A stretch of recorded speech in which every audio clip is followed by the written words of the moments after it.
you're here, but I'm glad you are because tonight we have a lot more Big Brother 24 to go over. We have technically two episodes from Sunday. We have a whole episode that just got over with. We're here live, about to go over everything from this week, this crazy week, I should say, that's about to end in something very reminiscent of last week. Served up a big old plate of blindside butter beans. So we're ready to talk all about it. Yeah, a lot to go over. Some new alliances forming and a whole other Blindside that's ready to happen on Thursday. Hopefully, fingers crossed. There's a whole day left, so we'll see if it actually happens. But tonight's episode will be a big talking point just because I actually think it did a good job covering a lot of things in the past few days that maybe you didn't see if you were watching the live feed. So we're going to go over everything. The leftovers, Jasmine passing out, really serving our feelings for this episode as a whole, I think. And then everything to do with everything. It would take me a while to go over all the pinpoints that we're going to go over in this podcast here. So we're just going to get into it. How about that? I'm going to shut up.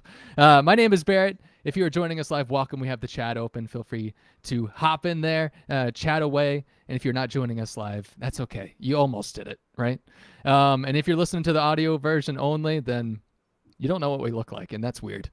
But my name is Barrett. Thank you for joining us. Joining me, as always, is the Nick City, the lovely Roxy Hotman, and Zach Perez. Zach, it's not just us this time, but I am going to go to you first. Zach, since we talked on Saturday, how has this week progressed for you? How are you feeling tonight, especially?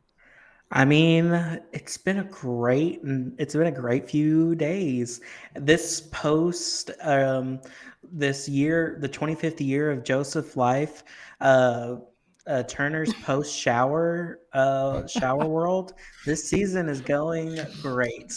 So if we're going by everything, then as long as Joseph stays 25, which he should, and Turner keeps on taking showers, it'll be a great season.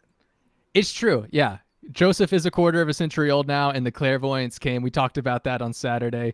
I have a feeling he's going to stay 25 for just a little bit longer. So yeah, we'll definitely get all into everything, but I'm going to go to Nick now. Nick, you weren't here on Saturday to talk about this with Roxy. You get to have the final point. That should be a privilege. Nick, you weren't here on Saturday. You were off on your vacation. So welcome back first off. And I just want to know, since we've had a long week in the Big Brother house, this is one of the longest weeks, but most exciting weeks I've seen in a very long time. I want to know, do you feel the same way? And what are your overall thoughts? Yes. So I am absolutely loving this week. So as you just said, I was away and I literally would try to stay up every night, but I was always so tired. And I feel like I would wake up, the house would still be awake, and I'd have like 50,000 updates to read through. And there was just something going on in every single hour, it felt like. And it has been amazing feeds. I literally ran home from my vacation on Monday like a psychopath and got home just in time to watch it all go down. So I was really, really, really happy. And it's been a really fun week. And the episode tonight was like really good. So yeah. I agree. I told y'all this before we started. This was my favorite and least favorite episode of the season. And it's not even close. I think overall it's the best episode, mainly because it lacked a lot of stupidity that a lot of these episodes have had, especially in terms of DR segments. So big step up in that case. And also the edit was pretty good. But let's talk to the last person in this what's the quartet? Quartet? Yeah, that's it. I don't know why I could think of the word quartet. The lovely Roxy Hotman. Roxy, you are here. You've been gone for a little bit. I'm so excited you're back, and I want to know, are you upset that your boy Pooch is not in this game anymore? And are you even more upset that your girl Jasmine has had a rough week? Just, Barrett, perception-wise shut and up. alliance. God, I am way too sick to deal with that kind of crap right now. Why would you even say that? Those are such lies. We didn't even do a draft, and I assure you, they would not have made it anywhere near my draft. And I don't even care about the draft, but I do hate them. So there's that. Ugh. Listen, Barrett, don't even play like that. Anybody who shows up here that hasn't been here before is going to think that I actually like those people. And I did not even a little bit. Let me just tell you, I have been away for some time. And Lee, look, I've been in the hospital again today, but just for infusions today. Anyway, I'm heavily medicated, so I apologize in advance. However, let me just say, I feel like I have missed out on so much by not being on the last 2 podcasts because I was so super sick.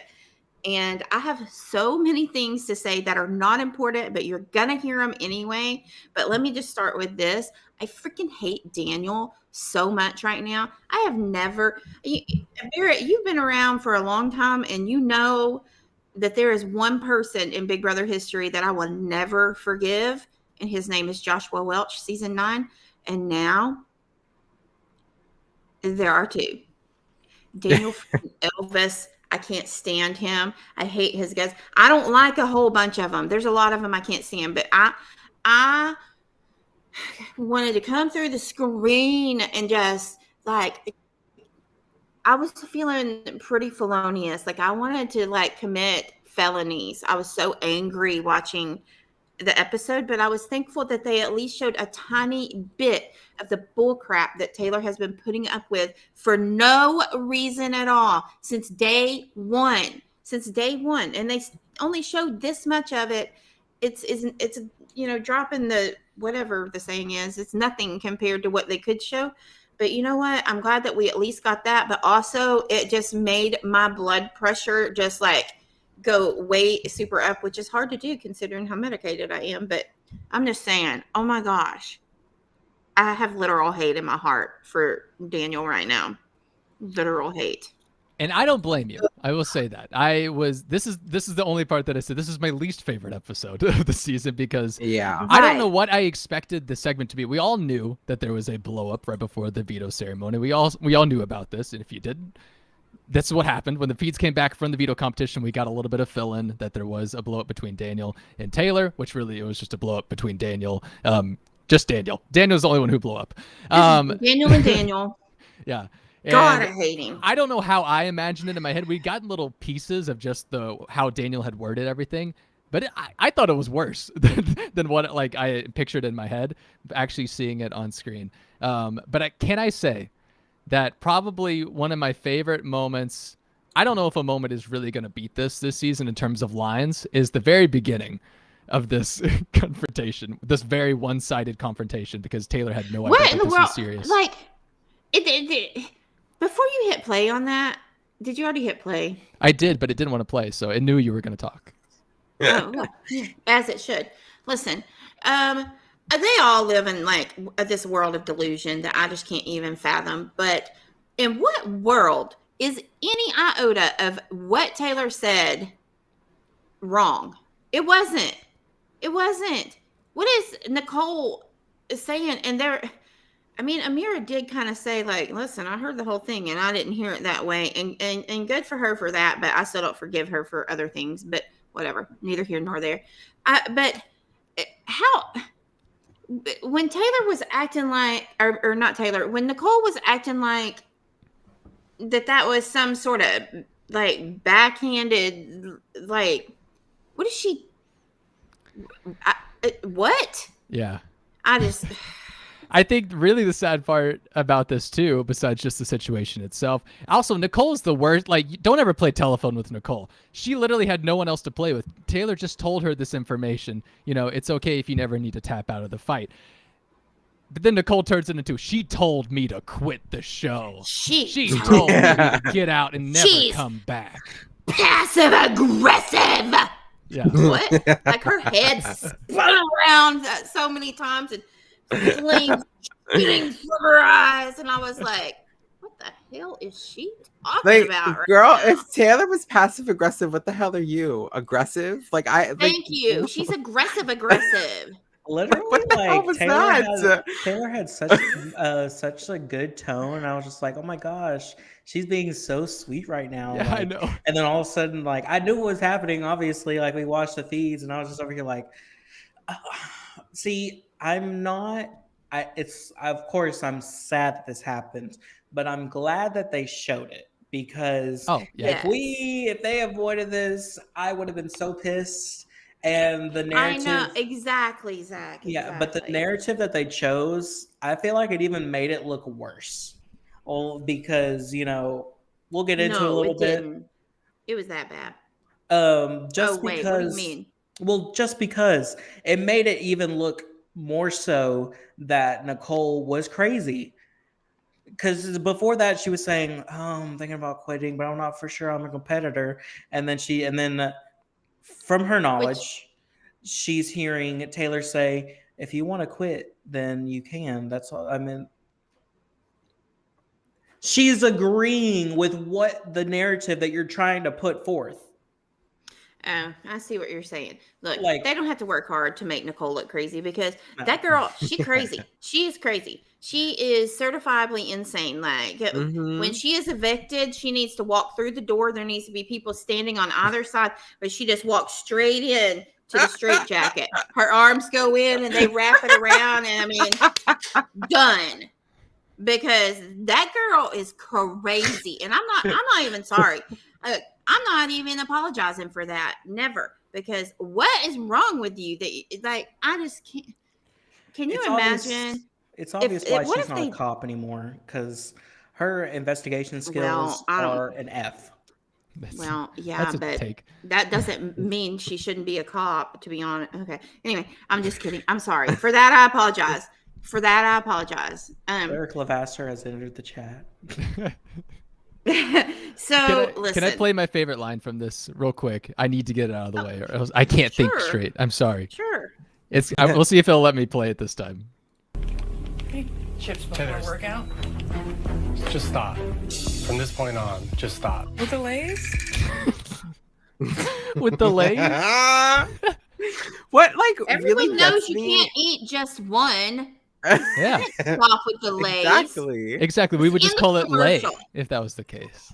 Yeah. What really gets plural me in that clip is you see, like, so Daniel is so upset about the way Taylor spoke towards Nicole. Nicole does not seem very upset in that clip. Like, she's like, chips before workout. Like, that's not like really something that you would. I know. Like, and then. It's just weird because Daniel's on like a 10 and Nicole's on like maybe like a 5, and it's just like I don't really understand. She was crazy, delusional. He was demonic. Like, right, it's true. Like he was like it'd be like if I went and Barrett said, "Oh my gosh, do you need a drink?" And then Nick goes, "What are you doing offering her a drink? Don't you ever give her H2O again." And everybody's like, what? Because yes. Like at first I was like sorry. At first I was like, why is nobody saying anything to Daniel right now? But it literally is because everybody was like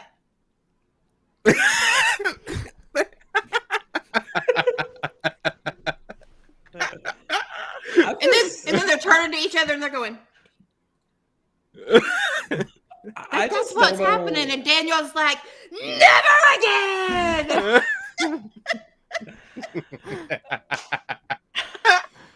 I know, and I totally understand why Taylor was sitting there just like, I don't know, joshing with him the entire time. Like, oh, you're going to bring me to finale? Oh, this is getting intense. This guy hates me. She thinks he's joking. Why would he be serious? There's no reason that Taylor should think that he's serious about this because it's ridiculous. Like, I don't know. So stupid. Yeah. But listen, like, like I was so furious. I was so furious because we did not see that. Like, that's my first time to see that. We knew something happened. I didn't know what it was, and then I see it. I was ill prepared for that, first of all. But I was thinking, as furious as this makes me, and I'm so, like, I was so mad about it. If they had edited it in the fashion that we are accustomed to them editing things, my God, I would. Can you imagine how much madder I would be? Like, I just cannot. It's giving Paul versus Nicole and Corey undressing for me a little bit. What? I was gone. Well, Zach's always going to be here for the 18 references. Let's just. Well, no, I'm just saying, like, you know, his favorite. Yes, that's true. You got over here. Very hands-on. Yeah. Yes. Yeah. So I said that. She's and back. listen, that's right. I am. I am back with a vengeance. So listen, as mad as all of that made me, I am sick and tired of Big Brother making me so emotional and like where I cry because Taylor in that DR legitimately it crushed and wondering like and convinced that she did something wrong. No. See, I'm gonna cry again. It makes me so I cannot stand it because she didn't do anything. She did nothing. And every time she's like, I don't want to hurt them. What did I do? And I'm just like, you didn't do anything. Like I'm like screaming at my TV. I want to hurt some people, and that's probably wrong. I said probably. I just, oh my God, it makes me so mad. Does it make y'all mad? Do y'all cry about it? Yeah. Just me? Yeah. Okay. I don't cry, but I no, it made me angry. No. I normally don't. I normally do not. I actually think this is the first time you've ever cried in any of our shows. And I'm sorry. It I never have ever. I hate it whenever people cry on TV. Yeah, Roxy, don't ever do this again. What are you thinking? Gosh. God, I'm thinking Vanessa right now. Nicole Franzel, is that you? Roxy, this is my show, and we are robots here. Okay. Okay. I'm back, and she's back. Thank you for saying that. Okay, I can say this because Daniel is a little F-boy, and if I ever see him on the street, I will punch him in the face. Yeah, I think he's really tall. I don't know if we can reach. Well, you and I are going to have to stack one on top of the other. Yeah, we can do it. And then we'll just sock him right in the face because... There's a whole island for people like him, Zach. I don't know if you've heard. Oh, yeah, he definitely needs to go there. He's too big for the island, though. He would just have to be in the ocean the entire time. Yeah. He's like Gulliver's Travels. Yes. Honestly, though, like I Thank you. I just cannot stand every single time that I see when Taylor is just so crushed by that. I'm just like, this is so far beyond. Like, this is not a game. It's not a game, and I want to force those people to is it wrong of me to want to torture them in some way? Is that wrong? Because that's how I feel. No, I'm just like, you deserve this. No, I think I said on Saturday, I said, I want them to suffer. And someone in chat said, you just said something. It feels like Roxy was here for a second. Something along the lines of that. Barrett channeled me. I was in the hospital bed like, Barrett, say this right now. Yeah. No, and I think a big difference is it would, and I'm not trying to make excuses for anyone who tries to bully in Big Brother, but it would be a tad bit different if, like, say, there was tactics being used to get someone to be the target. But when you do this to someone who is already the target and the plan is to simply put them on the block, it's a lot different, and it really just makes you look like a shitty person, which is what happened with Daniel. And I'm so glad more than looks. I'm going to take this moment to be positive about the edit because I don't get to do that often. And I think they did exactly what they should have, because I was worried at first when Nicole came out of the DR and they were just strictly talking like game. Like, she's so like, she's such a competitor. Like, she's such a threat to my game. How stupid was that? Yeah. She came. Okay. And I'm saying this as somebody who just like teared up a little bit on this podcast, which is so out of character for me, but I am that emotionally invested. But she came out of that DR as if somebody just stole like her very last chicken nugget. I don't know. She was like, so like just give me the room. This room is mine. Clear the room. Like, she just came in like flung that door open, exit, peasants. This room is mine now. And then she climbed into bed. It was a full-on blanketing experience for her. She was like under the blanket. And we're like, what the hell is wrong with her? And the game is so hard and I can't take it. And I'm a fighter. I'm sorry. You've confused the word fighter with bitch, Nicole. So, sorry. Everyone's gonna see how you are. Everyone's gonna love you. America sees everything that you're doing. Shut up. Like, dude, I don't know where. I always had an inkling. There was something I didn't like about Elvis impersonators. Just something. That is a broad statement. No, I'm just saying. There was always if you something put on about a jumpsuit, you're trash. And this is the first Elvis impersonator that I've ever seen on my screen. And he is the worst. I don't know. How dare you shake your hips in the name of rock and roll? I hope his coccyx breaks. I didn't know where you were going there. God. I loved your pronunciation, though. Thank you for clarifying. I will say, though, just to expand on my positive comment on that, I was worried at first, like I was saying, that they were going to strictly make it like a game thing, which we know that conversation wasn't. We knew that conversation went into she's just a terrible person and everything with that. And as soon as they went into that, I got so excited because I was like, please show her asking Monty to pray. Please show her asking Monty to pray. And of course, they cut right to that. And I was like, yes! It was like the first time I was giddy about an edit. So I just want to commend that for a moment, that they actually did show it the right way for once, and made Daniel Nicole look awful. And of course, Nicole went on to be like, I'm just, such a fierce competitor. You can't ask me to bow out. I'm going to tell you how it is. And then as soon as Daniel goes off, she's like, I don't know what he was talking about. I guess you're going to have to talk to him about that. Like, what?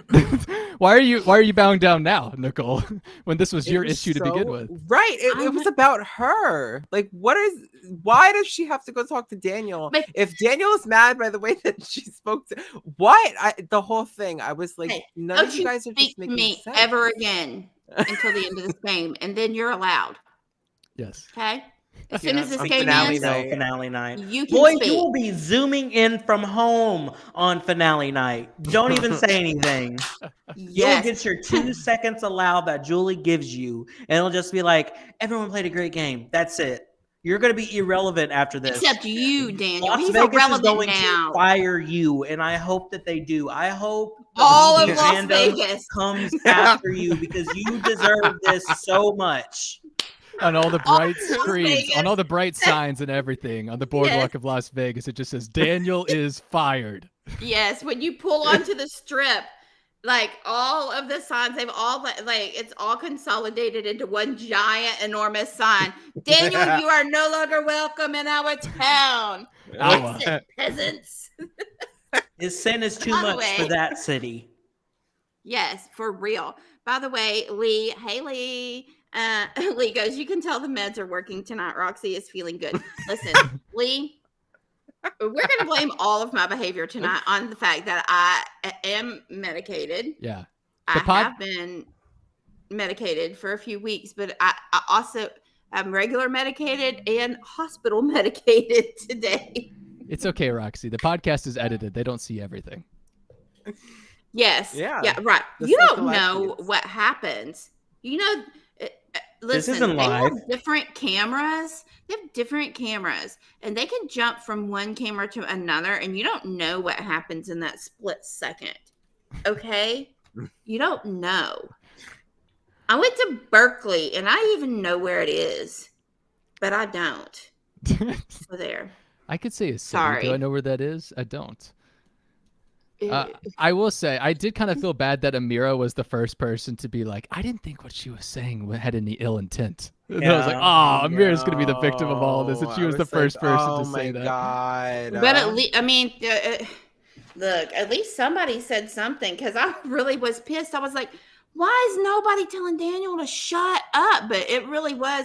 It's like as if, well, one time I was in the Walmart, at the kiosk area, just picking up my film in the olden days, like we used to do long before these newfangled phones that took pictures. There I was standing in line to pick up my pictures. And all of a sudden, and I don't know what caused the ruckus. Anyway, I don't know what caused it, but a huge fight broke out amongst several overweight women. And they were rolling around together on the floor, just right there in the middle of Walmart photo area. And not one person, there were probably 30 of us standing there. Not one of us moved to be like, try to break it up. Like, hey, what's going on? We were all like this.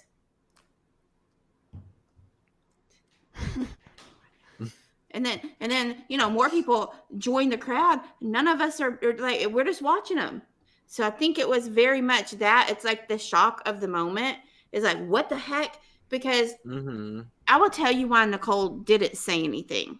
Because Nicole's MO is to bitch about Taylor, to complain about Taylor, to make up lies about Taylor, to vilify Taylor at every single turn. What she did not anticipate is all of a sudden Daniel is going to go rogue. I mean, he is a rogue rat, but he's going to go rogue and just go on a tirade for no apparent reason. Never speak to me again, female.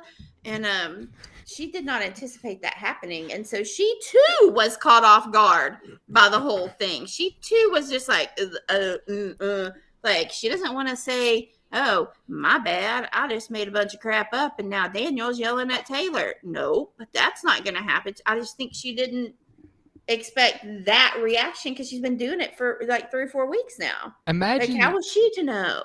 Imagine being Taylor in this situation and hearing Daniel utter the words that went something like, you already did this to Paloma, now you're trying to do it again. Imagine how just everything that's going through your mind at that moment. Like, what did I do to Paloma? Like, Paloma just lost it. What are you talking about? I didn't do anything to Paloma. Paloma did it to herself. Listen, I told my parents earlier today when they were catching up on Big Brother, because they are casual viewers, right? And I was like, dude, Taylor is hands down the nicest, kindest person in that house. I mean, they like Taylor. By the way, my mom did not care for Jasmine. My mom said she has got to stop talking. I don't want her to talk anymore. That's what my mom said about Jasmine, which cracked me up. But anyway, back to bitching about Nicole and Daniel. I was like, Taylor is the nicest person in this entire house. And she is. And while I hate seeing her really question every single thing about her, because I just can't even imagine somebody like that making you feel so incredibly small and unsure of yourself, especially when you are beautiful and confident and you have gone through your life lifting other people up, and this is what you're about. And she is in that instant made to feel like she is nothing, and she questions everything about every action she has had in that house in that moment. And you can see it on her face, in her, the way she holds herself. It's like, what have I done? What did I do? She's going over every single thing. Like, did I say something? I don't want to hurt these people. And I have to hand it to Taylor. Like, she handles it a lot more beautifully than I ever could, because I'm a bit of a narcissist. So I would be like, damn, I didn't even know I had that much power. You mean I took Paloma out? I got to figure out how I did that, because I'm going to do that to somebody else. I'm obviously the greatest player that's ever played this game. No, if I was in there, it'd be straight up Bad Girls Club, because shit's going to go down. I would not have the patience if someone was doing that to me. No, I wouldn't either. I wouldn't either. But she feels like she has to. She's verbalized that. She feels like she has to, because of the way she has been viewed and treated just in society as a whole. And I mean, she has discussed that in there. She mentioned it today, like she feels like she has to kind of hold back certain, parts of herself, because confidence in a Black woman can be seen as aggression. It shouldn't be, because it's not. But that's the mentality of a lot of people, and she's very aware of that. And it hurts my heart that she has uttered the words, I have to try to rein these parts of myself in. No, you should. I mean, okay, yes, sometimes you should rein parts of yourself in, but not that. That's not what I mean by that. You know, I should rein myself in probably in 98% of the time. But when Taylor is saying it, no, you shouldn't have to rein in who you are, because who you are, those things that you're reining in are not negative. They're not negative, and it just hurts. What am I trying to say? Like, I don't have the same perspective. I don't know how that feels, but I look at her and I'm just like, God, someone help her. Help her. Well, yeah, because they are. And we look at things, and they things are that now, have happened yes. in the past. Like, I'm glad that they're looking at it now. Like, a prime example that people have like been comparing her to is Candace. I mean, Candace was herself throughout the whole thing. She was a pageant girl too, and like she was herself throughout the whole thing. But then we see how all the other girls were basically they were insecure and didn't. Yes, and Gina Marie said take the it. most awful thing to her, the most awful thing that, dude, don't don't say that. She told, do you guys remember? You know, told her, She said the word. She said the one of the worst things that. Yeah. This is the most is about it is unforgivable to the level of. It is unforgivable. It's Joshua Welch level. And she said your own mother didn't want you. Why would you? First of all, you don't know any of the reasons. Adoption is beautiful. How dare you? Like, oh, it was so disgusting. And that's such a good comparison, though, Zach, because I mean, it is true. The treatment is so similar. It's just vile. Like so vile. Her Libra, Davon, Kimmy. Libra's my girl. Like, there have been so many Black women who who were themselves in a sense and didn't wear themselves throughout the whole thing, and people were so insecure within themselves and wanted to put them on an island because they saw the women as powerful and used any other excuse in the book whenever it's blatantly like just the fact that the way they treated some of them. And it sucks that it sucks that Taylor has to go through this too. And now I'm glad that the house guests are seeing it and seeing what she has to do. Like Kyle, like I'm loving like everything that he's saying. Kyle and Joseph, just seeing all this stuff. I mean, and Turner. Joseph and Turner, yeah. Turner especially like shocked me, like seeing how but you know his story, his background a little bit of what he shared. It does make total sense. I'm not gonna excuse some of the things that have been said and done, or some of the actions where they've maybe been complicit. But also at the same time, I'm a firm believer in growth and change. And I do feel like a lot of what we're seeing, at least, and I hope I'm not like being, overly hopeful or naive, but I do feel like a lot of it is genuine. I mean, some of it obviously is, it is strategically beneficial to their games for this to happen. But I also feel like that, change of heart, I do feel like that there is some, at least a little bit, like where it's genuine on their part. And I really hope that it is, because I feel like everybody should always be trying to learn, right? Because we all say and do really, really stupid. Not me. I never do anything stupid, but y'all I'm just kidding. No, we all like say and do really stupid things. I hate cats. Zach is That fired. was really stupid. Yeah. But I just feel like it's not like oh well, I'm gonna give them the benefit of the doubt. No, because there is no doubt that some people have said and done things that are not okay. But I do want to give people opportunity to go, you know what? This was not okay. And I realize that sometimes we may not see it. Like they may have a change of heart, but they may not address things specifically because maybe they don't realize it yet. But once it's pointed out to them, maybe afterward they can look at it and go, okay.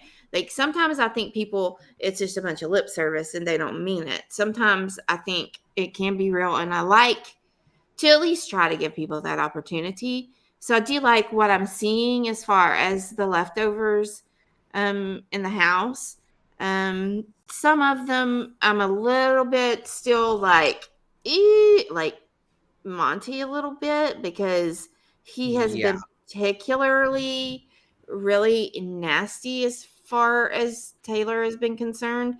And that's a really hard one for me to overlook, but I just, all in all, I'm happy that, you know, we're seeing basically two sides of a house, and not just for having two sides of a house, and not just for having like good and evil or nerd, herd, and friendship, or you know, whatever they were called,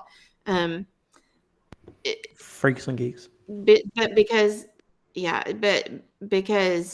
we're getting to see these people come together and actually change the course of the game, which is what Kyle had said, you know, on tonight's episode.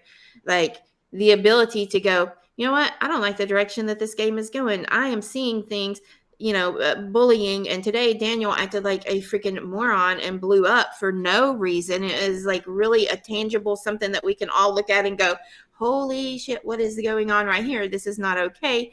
And they have said, you know what, we need to reevaluate some things. Let's look at some things, compare some notes. And not only is it strategically beneficial, but we can turn this around because the direction that it's heading is just not okay. So that part of it, I'm just like, maybe there's hope. Like, am I being overly optimistic? I honestly don't know. I'm heavily medicated. No, you're not overly optimistic. I would say you're cautiously optimistic, if I had to put it. As always. I was cautious. Yeah. We do need to move on, though. I have to say, we have spent all right. because we got to talk about the leftovers. Which is the saving grace of Taylor. So it's a little bit of a positive spin now on this conversation. Yes. Zach, me and you on Saturday discussed the leftovers and the pound, that whole formation. We saw that on tonight's episode. And at the end of the podcast on Saturday, I was still a little bit worried that maybe we wouldn't be able to see this move to fruition because we had Terrence basically being, or not Terrence basically being like, send me home at that point. We basically had everyone come back from the veto competition. We saw the fallout from, you know, Daniel's blow up at Taylor. We didn't know exactly what that meant at the time. And we saw little rumblings of like, well, maybe we should just go ahead and get Taylor out. Like maybe everyone wants her out this much. We should go ahead and do it. And at that point, I was really disappointed. I was like, of course this week would end like this.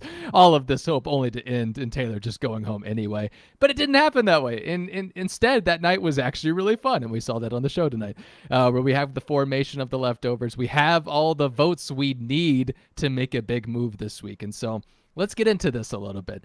The leftovers, the saving grace of this week, and maybe the season so far. I definitely think so. Formed by the most unlikely, you know, cast members just based on how we felt about everyone coming out of the cast reveal and really the first week of the show. In fact, just think, last week, or maybe a little bit more than a week ago around this time, we were so excited that Nicole and Amira were pointing their fingers at Monty saying, we gotta keep Taylor. Isn't that insane that we were just doing that not that long ago? Yeah. Yes, but in our defense, I was still team them. Well, I wasn't so much, but we did know for that moment I was. Like, but that's what I'm saying. Why I feel like this is a little bit different feeling than that, because we were pumped that at least Taylor was going to be safe. We were not like, oh, they've had a change of heart and a turnaround because they're still on the. I don't even know who could be bullying her. It was probably so and so, but definitely not us. Like, so there was still that layer of it, so it just felt different. Because it was like, yeah, they're saving Taylor, but Taylor is not safe. She is not part of them. This is a strategic move for them where they are essentially moving a piece around, and that piece is Taylor in their game. This feels different. It feels like both. It is strategic, but also it feels like guys, like this isn't right. So that's why I feel cautiously optimistic this week. She's part of an actual alliance, not like she's not just a number for them. Well, she hasn't even had the opportunity to play until now, to be honest. Yes, I'm glad that Taylor is finally having an opportunity to actually play the damn game. I will say, though, I'm still very, like, cautious with this whole group because the way I see it is that, like, I do see Taylor as just a number for them in a weird way. Like, yeah, they're doing this all because they want to stop the whole thing. But in my mind, honestly, the way I see it, if someone like, I don't know, Jasmine bumblefucks her way into another HOH and there's Jasmine. Yo, my ankle. I can't wipe my butthole, my ankle, y'all. Butterbeans. Well, right. Or Jasmine or Nicole or someone of that, or a Daniel wins an HOH. In my opinion, that group is going to go right up there and throw Taylor right under the bus again. And that's the way I see it, because whoever wins HOH is going to be so like on that train of Taylor's got to go. It was Taylor last week that did this, blah, blah, blah, that they will definitely just target Taylor, and that alliance is just going to throw her right under the bus again. That's just the way I see it happening. And even if that doesn't happen and we get to like the final, what is the leftover 7 of them? 6, 7? I don't remember. 7. 6? I don't know. I don't know. I heard 2 different numbers. 7. When they get to the final 7, I don't see them letting Taylor get much further, especially with that the pound group among that 7. Like, there's a core 4 within the 7 that Taylor is not a part of. Right. Which because is why I'm so F the pound. Like. But okay, leftovers. Yes. Well, like, I'm seeing something different a little bit. I see that the pound is there, but you know, Monty's still planting seeds, but I don't think I see Joseph sort of like breaking them down. And I see mainly Kyle and Joseph more so not buying into what Monty is selling a little bit. Like, they're listening, but they're not like, they're catching on to what he's doing, because yes, at least that's what I'm seeing on the feeds, and like I can see that as well. And I think Joseph kind of likes Taylor a little bit. Yeah, I do too. A little bit, a lot, a lot of bit. I think he likes her a lot of bit. I think the main pivotal. We say this every week. That's a hot picture. Yeah. She forgot to button her pants, but I'm just kidding. Honestly, it's giving though. Like, it's giving. It is. Big bro info. That's your picture, by the way. I feel like I need to give you credit because that's me. We love big bro info. Yes, actually, you know, we say this every week, but next week's HOH is pivotal because right now the alliance has started. I feel like it needs another week. Someone in the alliance needs to win the HOH.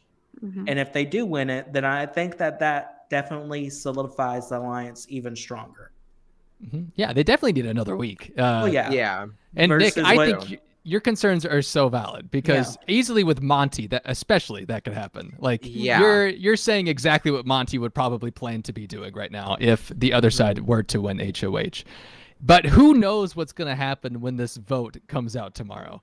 Like, it's going to test a lot of their waters. And I really am happy. I'm skipping ahead a lot. But we're already starting to see a little bit of seeds planted from members of the leftovers of like, I have my doubts about Amira. You know, I'm kind of conflicted on where to vote. We saw that with Michael, especially today. Just so they're kind of gearing up for the fact just gearing up for the so fact good. when they don't vote their way that they could be like, yeah, I was just too conflicted. Amira is too good of a player, and how that's going to sit with the rest of the house. But there's so much going on. Oh, that's Scott. That's really funny. I have perfect Anyways. pitch. But yes, valid concern, Nick, and I could see it happen. I can confirm that he does not have perfect pitch, but he is decent. I'm working on it. I have another, like, not a concern, but another point to make. So, Roxy, how you just said before, like, this is going to be a split house and stuff like that. I really don't think so. I feel like Amira, you take her out of the equation, and what are you left with exactly? You have not a brain in sight, in my opinion. So I feel like it's going to be but they think they have brains. I'm sorry, but of other people. You don't think that Nicole and Daniel are going to be so furious? They already both think, in which this is backtracking a little bit, which we need to, but they already both think that the nominations of Amira and Terrence is to get back at Nicole. This is about her. Yeah, Yes. that's exactly what happened, Nicole. That and the fact that they think that Amira thinks that Turner could possibly be America's player, because there is absolutely no way that she would be in this position otherwise. Yeah, Turner's America's player. He Delusions accidentally of said the grandeur. wrong name. So many things being thrown out. So I'm going to set the scene real quick if we're going to talk about veto ceremony, fallout, and everything. Since we didn't get to see it tonight, we have a cliffhanger for tomorrow's episode, which I was fine with. That's a few extra minutes that we had to deal with, the formation of the leftovers. It's okay. But to catch everyone up to catch Jasmine's fainting. Honestly, I was okay with that. I laughed so hard at that. And we'll get to this after, because the veto ceremony fallout is way more important than the veto competition at the moment, because nobody was playing in that competition besides Michael and Brittany. But we have to talk about veto ceremony. And Brittany's husband. He was also there. I did have the screen grab for a little bit. I'm off of it now, though. So, as we are going to see tomorrow night, the veto ceremony, Turner did nominate Amira and Terrence. And before the ceremony, he really only let, from what I saw, Nicole and Daniel, mostly Daniel, was who got the biggest hint. Did Nicole even really get anything beforehand? Nicole didn't. I really only saw the conversation with Daniel. So really only Daniel knew, but Daniel didn't even know who was going up. He just knew that Taylor wasn't going up. That was really the conversation. Right. So this was a true blindside of a nomination for most of the house, if not still all of the house. That wasn't in the leftovers to begin with. So, and what followed was one of the most fun day of feeds that I have seen in a very long time. Because years. She said my words. Mine. Those were my words. Her mouth. Yeah, I'm just gonna do like this. The bus. There were so many things that happened on Monday, right following the veto ceremony, that I feel like it would be better for me to just, I don't know, vaguely say things that happened and or ask all of you your favorite moment from the day after that. Because what it was is the leftovers putting on the greatest act. Nicole falling out of the hammock, hands down. Yes, absolutely. But really, and what I hope that we're going to see tomorrow is the greatest acting performance by an alliance that I've ever seen.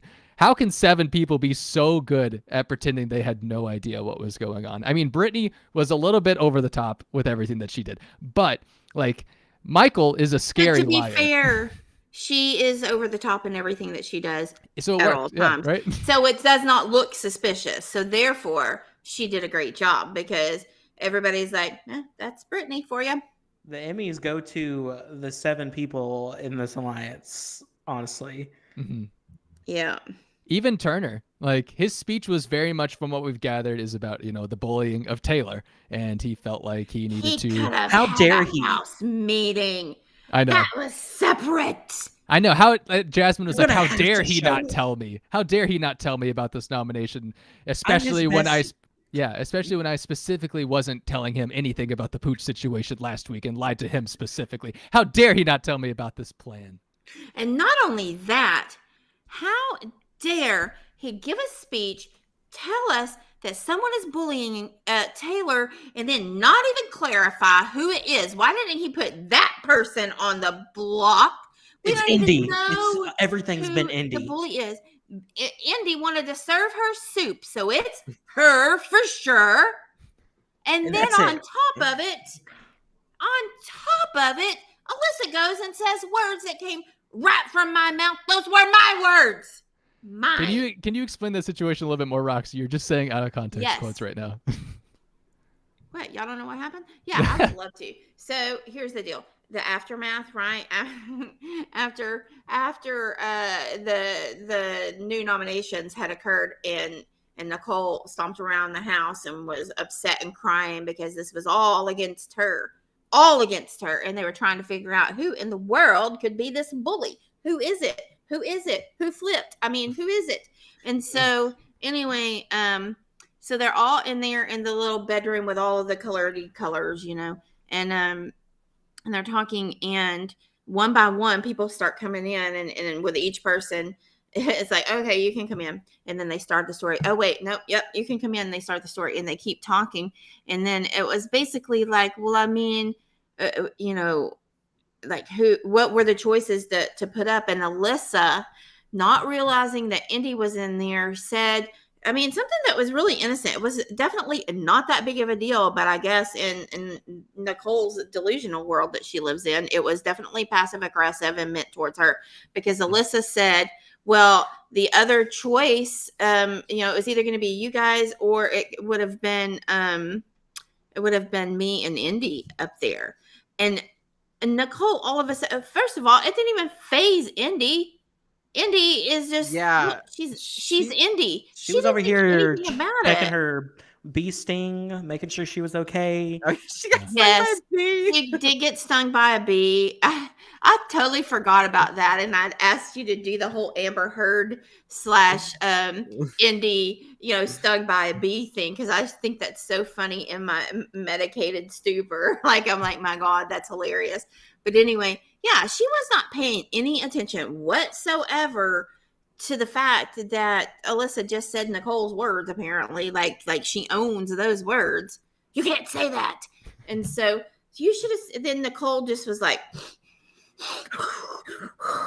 she was so mad, just like that. She made those faces. And then she was like, I've got to go be alone. I've got to go think about this. And then so instead of walking, you know, casually through the kitchen, she decided to throw a fit and stomp like a toddler all the way out of the house, do a couple of laps around the dining room table, holding her head as if she was in pain, going, I'm done. I'm done with everyone in the whole house. And like, it was very overly dramatic, just like that. You know, she did that a few times. I'm not joking. Like that. And people in the kitchen were like, I feel like, what's going on? And then she stomps like a freaking toddler all the way across to the hammock, and then never ever aggressively. Yes. You should never get into a hammock aggressively like that, because it does not end well. I repeat, this is a rule. It's like when you open your brand new hammock, it is in there in the instructions. Do not approach the hammock in aggression, because this will hurt. And then under it, they have pictures of Nicole falling out of the hammock. Like, it is a warning symbol. But she did. And then she goes over to the hammock and flops down, and then she like flops out of the hammock, and then she's like, screw this hammock, and then tries again, and then flops out the other side. And then she's out there, and Daniel's like, I'll go talk to her. Don't worry, guys. I'm her number one. We're number ones with each other.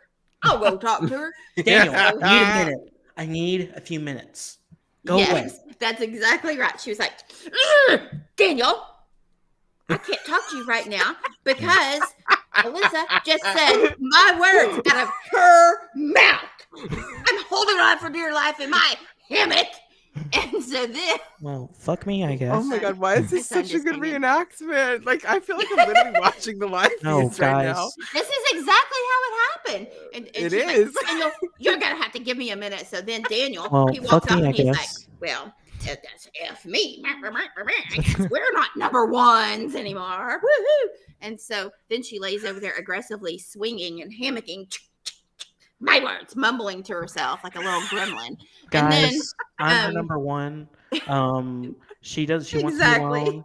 Don't go talk to her right now. That's what he said. Amira's like, Amira, I just told you not to go to her. I'm going anyway. Because I'm more important than you, Daniel. And Daniel's like, what? You are not even in her numbers. I'm number one. I am number one. Zach, you be Daniel. I'm number one. That's what he said. Say it. I'm number one. Well, I'm going anyway. I don't care what you say, Daniel. And Daniel's like, and then Amira's like, with her little flowery shirt. That's really not what she was wearing, but she wears it often. So I said that. All the way out there. And lo and behold, Taylor is out there and hammocking. My words. You mean Nicole, not Taylor? I mean, yeah, not Taylor. And Nicole. Taylor's been sunbathing. I was about to say, yes. Taylor is literally like that was the best part of the whole thing. Is people kept going out there and gathering, and then Daniel inside got all paranoid because why is Amira allowed to stay? If he had a cape, he would have flung it around like that in a very dramatic fashion. Yeah, just like Elvis. You know how he does. And so I love it. Then these were the feeds, by the way. This is just like at the same time. It's giving a pre-jury Monty, at the top, final two at the bottom. Exactly. Monty was out there too, trying to smooth over, and Daniel was inside, just like, I just don't even understand. I'm her number one, or at least I thought I was. I yelled at Taylor for her over the Lay's potato chips. Who eats those before a competition, really? Come on. Who? It was so overly dramatic. My words. I'm gonna her mouth. I'm gonna reel it back in my non-medicated state just to touch base again real quick. I'll catch you back again in 10 minutes, Roxy, after I bring up the next point. But she needs some Lays. I know. But I need to just say all encompassing. Postpack is freaking out. Everyone is blaming Nicole and Daniel. They think they knew that. They think they were really the only ones besides pretty much like, I think what it came down to is Indy, Daniel, and Nicole were the three people that knew about this nomination for some reason. But definitely Nicole and Daniel cannot be trusted. These are people in Postpack saying this, essentially. Not anyone in the leftovers trying to even plant seeds. Postpack just imploded after this to like the full effect, everything that you can imagine. And it was so glorious to watch. And I know it's weird that we're so happy that now the new majority alliance is like reigning supreme over everything, but it was so much fun to watch. We still have very much two sides of the house that could form, and that's really the plus side of it.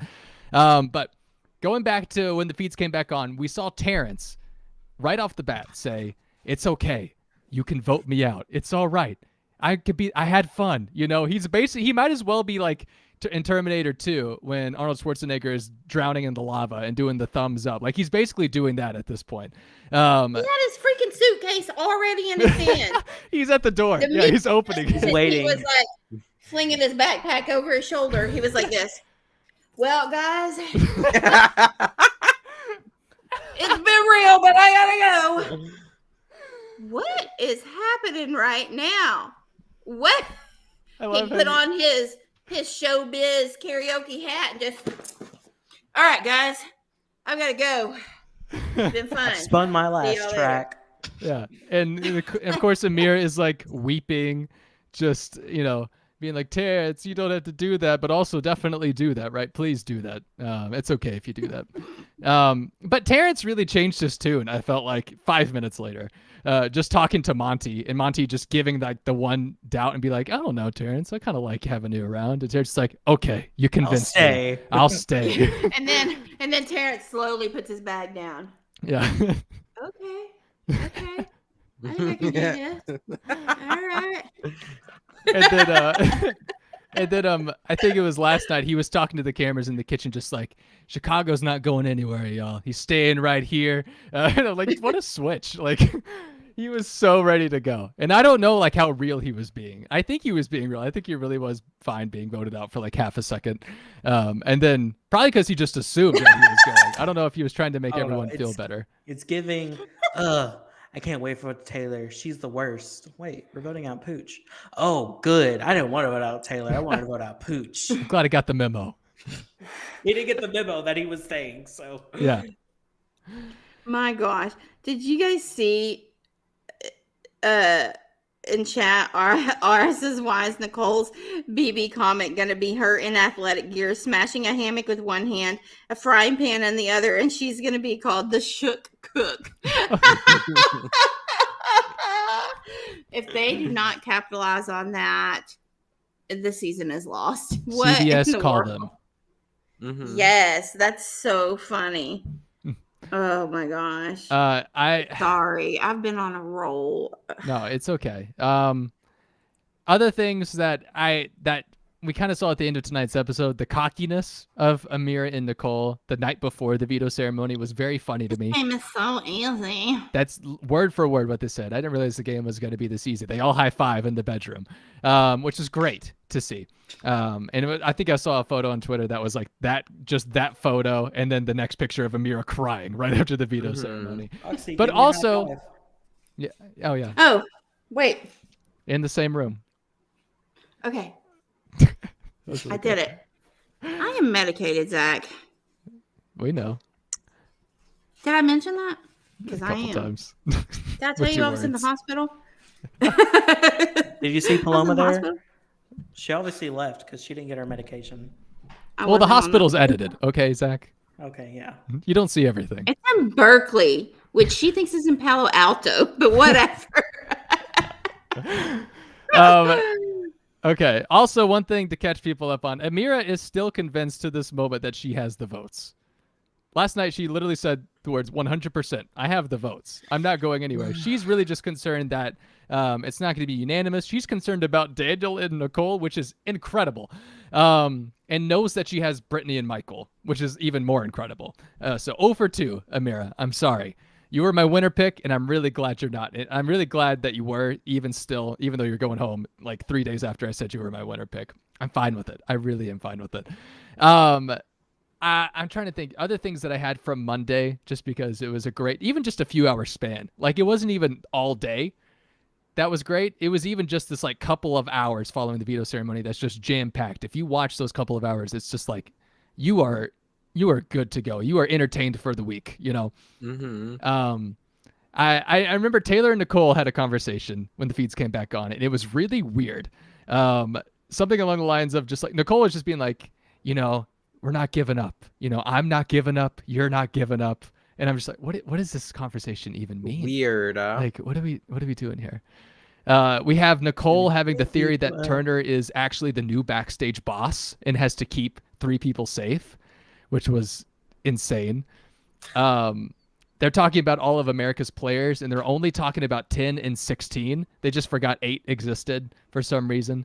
Mainly because I think they keep calling Amira a super fan. I saw someone in chat mention this. She's not really a super fan to the degree that we thought. Yeah, she literally got recruited on LinkedIn. Yeah. She got recruited off of LinkedIn. She's making, $300,000 a year off of Google stock, which Kyle made sure everybody knew. Did you see? They're not able to watch seasons in sequester. She thought she was going to be able to watch them, but she didn't. Well, did you see where she was like? I think this was last night. My days are a little confused for like the last month, but she was like, Kyle, you're the only person I told about like the Google, like her job. Yeah. And he's like, I swear to you, I did not. And she said like, probably 42 times, but you're the only person I told. And every time he was like, no, I didn't. And then like 5 minutes later, they're just in there just giggling and laughing. Like, yeah, he's kind of scary good at that social like game. Like, Brittany is no hypnotist. It's Kyle. He's a Jedi. He was like, I'm not the one who said it. But like that's what it was like. And I was like, yeah, he was sitting there like there was other people in the room. Like there were multiple people in that room, Amira. He literally rewrote history in front of her, and she went like this. Oh, yeah, it probably was. He's gaslighting done right. Yeah. Mm-hmm. Yeah, we support this, Kyle. Crazy. Yeah, this is the good kind of gaslighting. I mean, listen, Kyle and Michael are both really good, and Monty too. But I just hate giving him any kind of accolades because. But I don't mind. I think Joseph is better than Monty, but yeah, Nicole has been iffy about Monty. I do love Joseph these days. That's my new husband, so he's 25. He can be what? 27. Is he 25? I'm 18. You are not. Brand new information, though. I think my favorite Joseph moment on Monday, and I think everyone's probably seen this, but it was when everyone was slowly coming to be like, Amira, oh my God, what happened? We had no clue.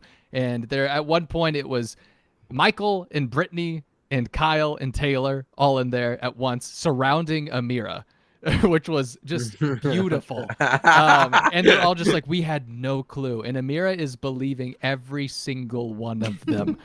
It was amazing. And then Joseph walks in later. Here's that moment on the feeds. Just look at them. They're all voting her out. They're all voting her out. And they're all sitting there consoling her. Incredible. But it really was. Then we had Joseph walk in later, and he had this frown that he just like forcibly put on his face, it looked like. And it was unlike anything I've ever seen. The way he walked in, saw who was in the room, saw Amira, and then just forced the biggest frown he could. And Amira was like, did you know? And he was just like, shut up. No, I didn't know. What the hell are you talking about? How would I know this? Betray you. I'm gonna see if I can find the frown because it was the feed been phenomenal. Also, and I texted the group chat last night knowing that Barrett would be the only one possibly awake, but I didn't even really care. This just in, there are other people who also like green bananas besides me. Yes. It was discussed on the feeds last night, and I'm just saying, I feel crunchy bananas. Yeah, crunchy bananas. Crunchy. With the peel. No, ew, no. I'm just saying though. I felt really vindicated by it. What? Speak your mind. No, Scott. Oh. Nobody knows. Nobody knows what a green banana is. A green banana is a banana that's not right. I mean, the banana itself, the peel is green, not the banana. So you're saying you like unripened bananas? Yes, not fully ripe. I don't want them to be mushy with brown spots. That is so disgusting. I like it yellow, like it's supposed to be. Well, guess what? They're also supposed to be green because that's the way that they are first. Just saying. Mm-hmm. Thank you, Tyler. No, not like a plantain because it still is sweeter. I don't know why I brought it up. It tastes like grass. No, it does. What kind of grass? I'm just kidding. No, it does not. It tastes like a banana that's good. Oh, one moment I forgot to mention. For some reason, everyone thought that Monty cried after the veto ceremony, and Monty didn't know about this until Daniel later. Said he did. Which was even better. It just added to it. Monty didn't cry at all. And there's a clip of Monty being like, I think I have that clip saved. Oh, yeah, I totally do. I'm going to play it real quick from BB Feeds on Twitter. Nicole told Alyssa. Where's Nicole getting that information from? I don't. She's conjuring it up. That's crazy. I didn't even realize that. Dude. Yeah, so I'm like, all right, whatever. So then, like, they're running out, and I'm just, I'm loving it. I'm loving it. I'm like, this is fantastic because you saw I came into the room. I was like, fuck yeah. But then Nicole storms out and is all emotional, and then people said I was crying. Yeah, then Daniel told me Monty's crying. I'm like, why is Monty crying? You were holding back tears from laughing. You're like, I was just so astonished by how everything was working out so well. I was like, oh shit. You know, it's moments like these that I'm just like, you know, he's pretty cool. And then he's trying to get Taylor out. And it's just like, that's not cool. I know. Won't you I still feel that. That's not cool. Zach. It's not. It's and Don't I do it. concur. It is Those are not the vibes, Monty. You better not. You better not. You better not. Let's see. What other notes do I have from Monday that I thought were You forgot really funny? Jasmine just trying to make her chicken wing.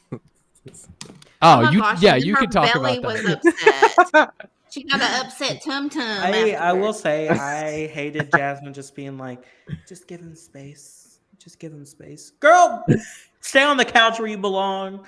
Obviously, anytime you get up from that couch, you go unconscious for some reason. So just stay Get there. on your scooter, girl, and go. Get out of here with your butter beans. Jasmine's A mess. here, I sorry. can't stand her. A It's mess. My word. In my notes, I just have my words in parentheses. My words. Do you want to talk about the Kyle Alyssa showmance nomance and how he's like, Oh, I don't know what to do. We can, but I want Nick to talk about Jasmine's chicken wings. Well, Oh, yeah. during the midst of this whole argument that was going down, they were all in the kitchen talking about what just happened and why Nicole was stomping around like a child. And Jasmine was like, man, I just want to make some chicken wings up in here, or whatever the hell she said. And that was when she thought Monty was crying as well. So that was like going on during it. That whole scene was just chaos between the indie bee sting, the Jasmine chicken wings, Nicole stomping around. Every single person in the leftovers acting like they had no idea what was going on. Like there was just so much happening. I didn't know where to look.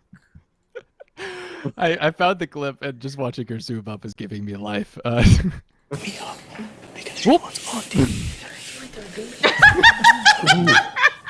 What is happening? Yeah. What you know something? What's happening? Terrence, was I not out here? Who's acting like they're good? Like, listen, Who's out here? People back there, so I don't know what happened then. So it had to be something else. It must be No, Indy number talking one. shit on somebody. Something else happened right now. I I'm gonna haven't. hit him. Nicole and Amira know, so Monty's crying. Monty's crying. I Yeah. told you he's He the had one that tears in his said eyes. He's it. like, I don't want to talk about it. He's like, I I'm not going told to talk you. shit on someone else right now. And I was like, It's like a dirty I can't even make Q-tip. chicken wings in this house. I can't even make chicken wings. I can't even make chicken wings in It this looks house. like a dirty Q-tip. When she rolled up on that scooter, did it remind you of Dondo? It needs like an extra horn, and yeah.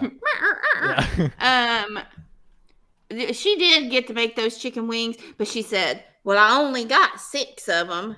Who the 6? That is not even worth the effort, my friend. That is not even worth the effort. It's not. She's But- baking some butter beans. And then she made those chicken wings, and then her little tum-tum got a little upset, and she had to go poopy. But she couldn't That's why find she Taylor, went she That's couldn't why find she went Nicole. unconscious. Did y'all Yes. She had to go then, and then she was like, "Oh no, I'm gonna act like I'm passing out. That way, no one knows that I just accidentally went to the bathroom on myself." did y'all hear Is of Amira- Who's gonna wipe her butt now? Amira's gone. well, Nicole? Well, Nicole is the one that wiped her butt. Oh, sorry. Yeah. She didn't get a water hose from the outdoors and take care of that or something, because God. Did y'all hear Jasmine reveal her big secret? What? Oh, that she owns a business? Yeah. Well, not just a business, a big business. Oh, Well, excuse everybody's me. learned I've something out, so- invented Ain't me too, Post-it. bitch. Well, you're about to find something out, so and me too, bitch. So let's go. You think you're the only one making money from a business? Yeah. Sorry, I have a big business. That's all good. She has a big business. What kind? What does she sell? It doesn't matter. It's big. Does she sell scarecrows? She's owner of the Dimsdale Dimmadome. No, her father invented Post-its or toaster strudels, whichever movie you want to go with. Just saying. I prefer toaster strudel. Either one's fine.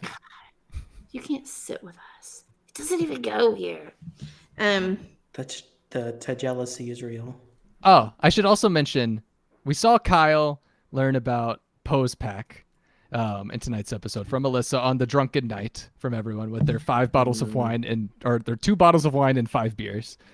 But Monty, I thought Monty's the one who spilled the Pose Pack stuff.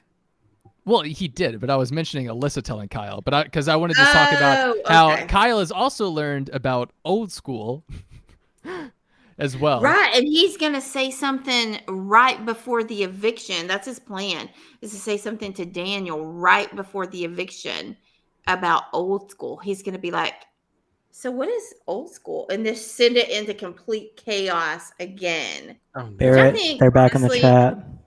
Is brilliant. We had such a good streak. Yeah, I do want to play that clip while I search for. I also want to talk about Kyle and Alyssa, and also yes, me too. The spilling of what's that alliance's name? Not Bleep. Postback. What are you talking about? I'm talking about whenever they told Turner. Whenever they told Turner? Yeah. What are you talking about, Zach? I need more details. Yeah. Someone told Turner, and then Turner asked Kyle about it, and then Kyle's like, "Oh, yeah." Hold on. I'm hiding this very. Is it the Girls Alliance? I don't think it was the Girls Alliance. Is it? Oh, is it not the Pose Pack Alliance? Yeah. It's Pose Pack. Yeah, I'm just talking about. What the hell are you? I'm talking about the opportunity that Turner missed. Gaslighting us right now. I'm literally not Oasis. I'm talking about the opportunity. Oh, Oasis. Was it Oasis? Yeah, it was. That's what Thomas says. Okay, anyway, I don't know who told Turner first. Anyway, Turner missed the opportunity to try to trust or test his relationship with Kyle, because he automatically said, "Hey, so-and-so told me about this alliance and everything about it." And he's like, "Oh, yeah." And sometimes that's all it takes, right? In the midst of chaos, sometimes you just be like, "Yeah." Mm-hmm. But that doesn't matter anymore, right? I mean, it doesn't matter anymore, but it's hard to convince them of that. And they're also actively, it's really funny to me that there are still people in the leftovers that were in the know about Pooch's eviction all throughout the week, last week, and are just kind of like, forget about it. We're all working together now. Joseph, don't worry about that. We all knew last week that Pooch was going home, and you didn't really know that information. Turner, you too, don't worry about it. We all knew, but you won't find that out, right? Maybe eventually you might find that out. Well, the feeds are edited, so they will never find out. Yeah, as long as they keep editing those feeds, they won't know anything. Rewind the tapes, you'll see. Can I rewind for just one second? Rewind. Can I backtrack for just a second back to leftovers / pound town? Why would you say that? The pound. Because we were talking about how the 4 were like the pound for Pooch or whatever. Which whoever gets next week, we're going to have an alliance named after Amira, I guess, because that seems to be what is going on each week. But the search engine. That's hilarious. But I love the leftovers. I hate the fact that the pound is there, because that just leaves the 3 people that I actually like who are not in the pound. The outsiders. But yes. Well, not really, because Kyle's in the outsiders, I guess. Sorry. Well, that actually leads into what I was going to say. I do feel like Like, even though those guys are like, oh, the pound or whatever, I do feel like it's not as strong as what we think that it is, or what maybe some of them think that it is, because I do think in the long run, I think maybe like someone like Kyle may opt to be more loyal to the other group, because I think he might possibly see them as weaker at the end of the game. That is a good point. And so, I mean, any of them could go that route, even Monty. But I don't know, Joseph is the other one. I think Kyle or Joseph may go with the other three, with Michael, Brittany, and Taylor, because there may be a thought of so we could see that instead of them going out the first three of this once they get to the 7. I'm not sure how that's going to work. No, I agree with Tyre too. I think Monty is really the only one that you would have to be worried about. Like, because I could see Kyle going with Michael and Brittany. And right, I agree. We could see Joseph going with Taylor, and also Joseph going with Michael and Brittany. But Monty's the only one I'm kind of like, I don't see him doing anything. Turner, I don't know if Turner's in the game still, and we've seen a lot more of Turner this week, but I still don't know how he's going to act out of power, even in the formation of the leftovers, bringing Michael and Brittany into all of that. Turner didn't say anything in that meeting. They didn't show the full meeting, which was like 2 hours pretty much. But it took Kyle explaining everything. Well, it took Kyle explaining the whole entire plan to everyone, and Monty chiming in, Joseph chiming in. Turner didn't say anything. Like, it literally took a while, and then Brittany finally said to Turner, like, "Are you okay with this? Like, you the HOH, are you gonna speak at some point?" And Turner's like, "Oh yeah, it's fire, facts. I'm putting them up. Like, it's all good." So it just took so long for that to all come to fruition with Turner, especially. So I don't know how he's gonna act out of power. I also don't know. When it gets to that final 7, I don't want to see it. I don't want to see them automatically be like, okay, we're at the 7. Taylor, you're going first. I do not want to see that. I know. I'm so scared of that. Well, no, I don't think it's going. I don't think it's going to happen, because Joseph, he kind of has a little crushy crush on Taylor, and I think the longer that she is there and is actually able to game with them. And I do agree with Tyler saying that Monty's probably the only one who's like, ooh, the pound, and really means it, with his weird ski goggle / sunglasses that I don't understand. But I just don't like. I am slightly nervous that it could happen where they're like, okay, we got to 7. See you later, you 3. Mm-hmm. But I'm hopeful that there's going to be some sort of a shift where Joseph and or Kyle go, you know what, let's get rid of Monty first, because that's what I really want to see, is get to the 7 and then take Monty out first. Is that too much to ask? Yeah. Is it? They're not all going to get to 7 together anyway, but if they did, that would be nice. Hey, in my world, they do. That's fine. I don't think they will. Honestly, I don't want them to. If I'm going to be completely honest, I don't want them to. I don't want them to either, because I do want to see I want to see that division. I like it when it's an open division, and it would be hypocritical of me to want the 7-person alliance to make it to Final 7. Right. But I think the most intriguing thing going into tomorrow, which again, right now, we're still sitting at a 6-5 vote, unless anything crazy has changed in the past few hours. Which does make me nervous, though, to be honest. I mean, of course. Did you guys catch Terrence and Jasmine talking earlier? And Terrence said to Jasmine, I think the vote's going to be 6-5. And Jasmine was like, you think? Why? Why would you think that? Tell me more. I guess it would be close. And I was like, oh my God, he's literally telling her the vote is literally going to be 6-5. And she's just like, nah. Well, I think though, I mean, in like afterward, she may be like, how did you know that? Going into it, I don't think she's going to question it much, because a lot of things that Terrence says that is generally the reaction of pretty much everyone in the house where they go, oh, you think? Okay, cool. And then they keep doing whatever they're doing. Right? Yeah. Like, they're just like, oh, Terrence. And then just whatever. But afterward, we may see Princess Butterbean go, well, now, wait a minute. Wait, pick a minute, y'all. Like that, right?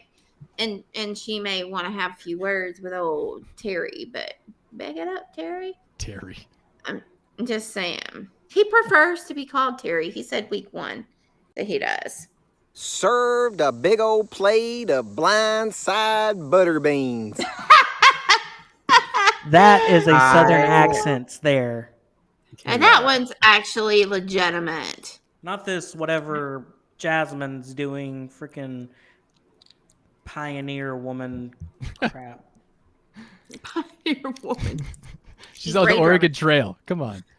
Oh my gosh, she's gonna die of the dysentery soon. I always did. I've never played Oregon Trail where I didn't die of dysentery. I had pooped myself to death so many times on that game. We're all in our way. That's. When are we going to talk about Kyle and Alyssa and the weird reverse beast mode cowboy? I just want to real quick. Well, Nick's about to run out of time, so I do want to give him a couple. I do want to give him his filibuster, to end his time for tonight. I'm muting myself. Filibuster away. No, Nick, I do want to know though, just in your final few minutes, like just final thoughts on this week. You're also frozen on my screen, but I can still hear you. But you're smiling, so you look happy to me. So I'll keep talking to you. And I just want to know. Frozen on the YouTube video too, but I don't look frozen on my screen. But anyways, go ahead. Well, that's weird. But I do want to know, like, just your hopes and dreams for tomorrow, and just your last thoughts about this week and how much maybe you enjoyed it. Okay, so I did really much enjoy this week.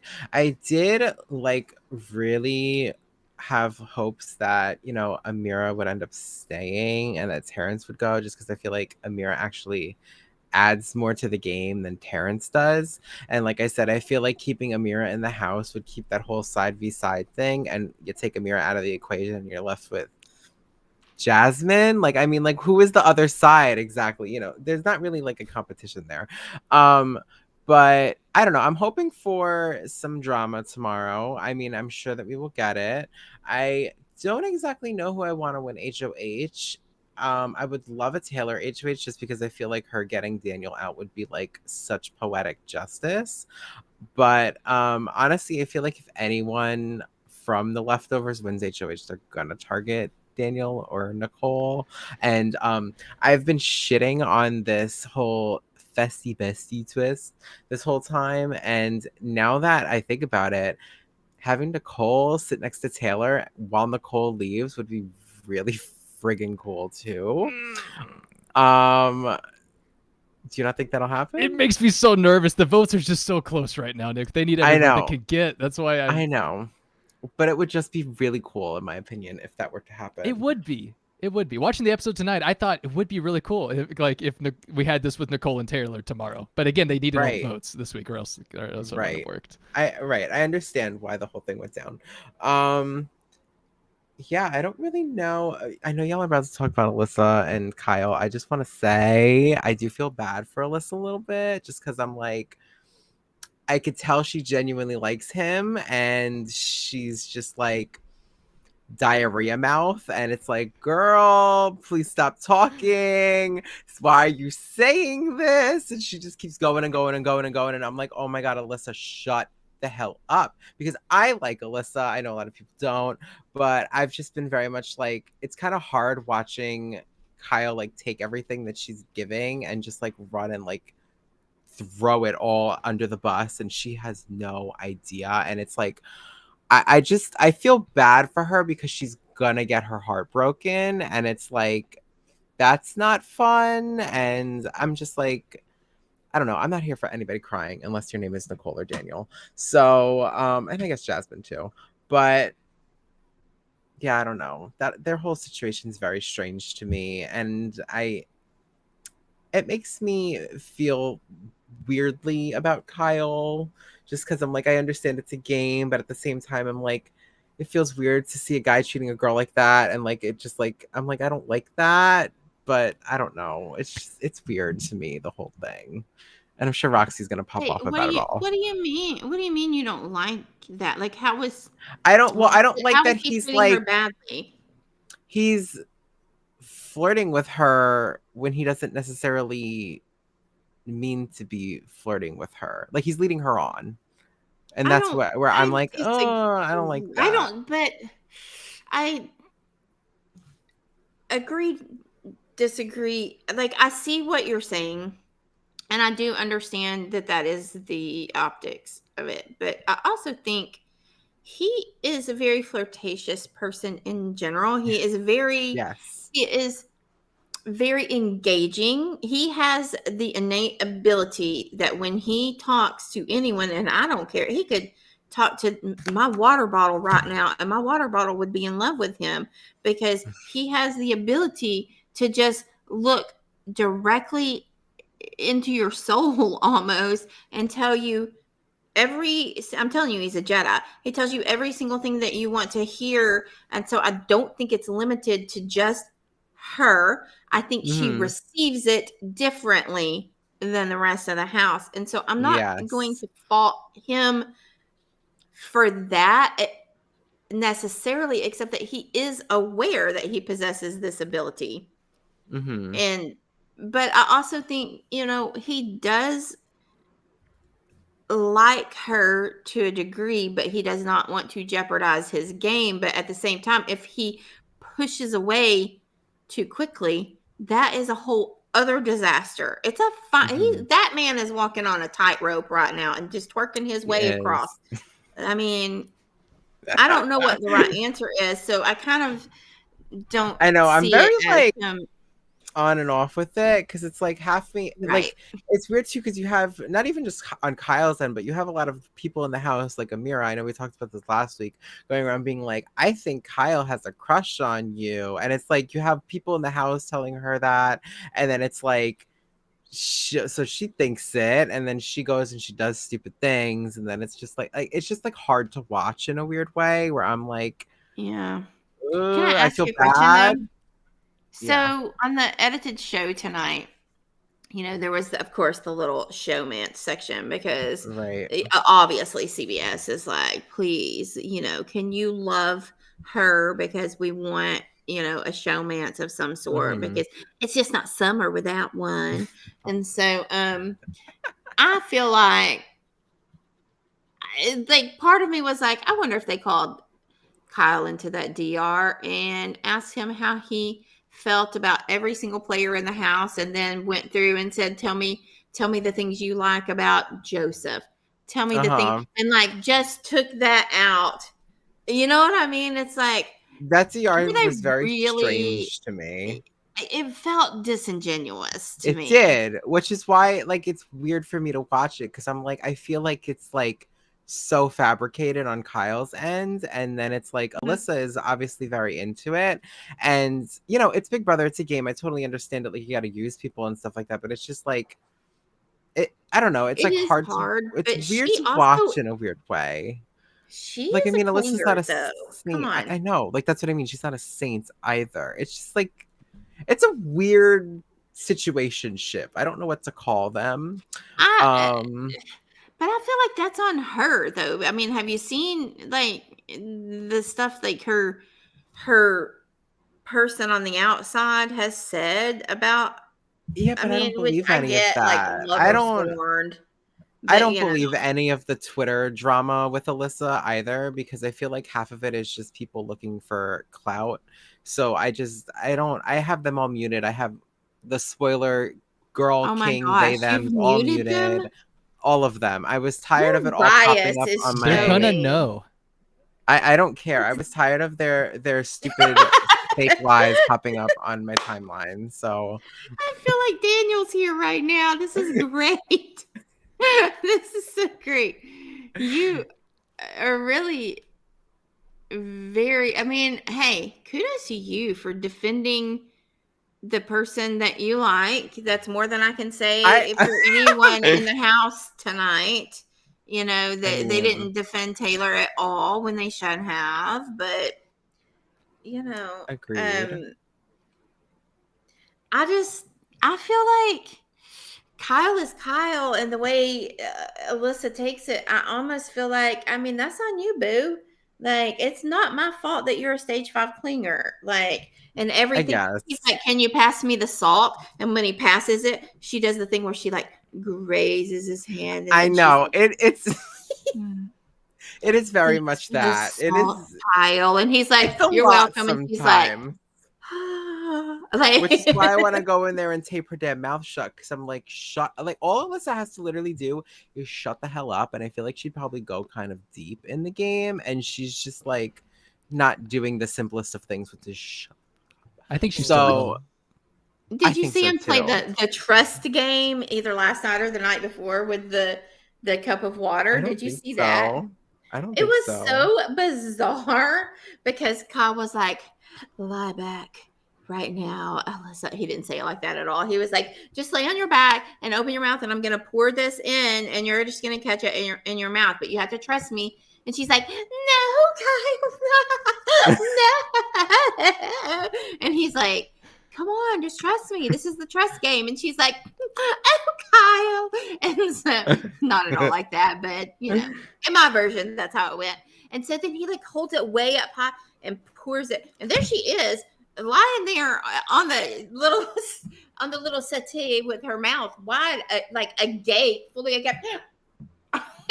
Like a little baby bird waiting for the mama to drop the water, like the worms in. And he pours it. And of course, it's her fault, says Kyle, because she moved and it got all over her face and stuff. And then, you know, like he got a little laugh out of it. And then, as if this is a real game, she was like, "Okay, now it's your turn, Kyle. Oh, it's your turn." And so he did. He obliged and he laid down. And of course, he was like, "You're going to have to stand up. You're too short." So she's like, "Okay, Kyle." And then climbs up onto the bench and then holds the water bottle. He was like, higher, like get on the tallest person's shoulders, Daniel. And so then she got and then she poured the water, of course, perfectly into his mouth, and he caught it. And so now they have trust. I don't know, but that was the game they played, and I was like, this is the most bizarre. Am I that medicated right now? Like, this is the most bizarre thing I've ever seen. I've seen a lot of like trust games. I've never seen like, "Hey, you know what? Let me see if I can pour this water in your face. Do you trust me now? Do you trust me now, Alyssa?" Like, it was so weird. I've actually played that before. You have? Yeah. Did you giggle like Alyssa? Kyle.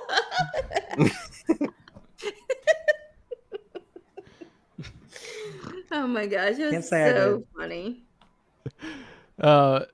All right, Nick, did you say your piece about Alyssa and Kyle? Anything else? What's the vote going to be tomorrow? Ooh, I think it'll be 6-5, and I really do think it'll be 6-5.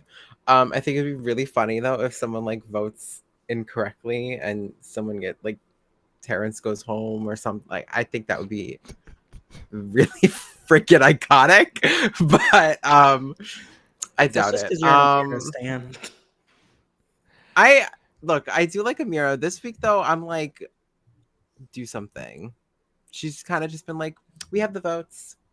Yeah, we're fine. You know, I mean, I'm nervous, but you know, 100%, I'm staying.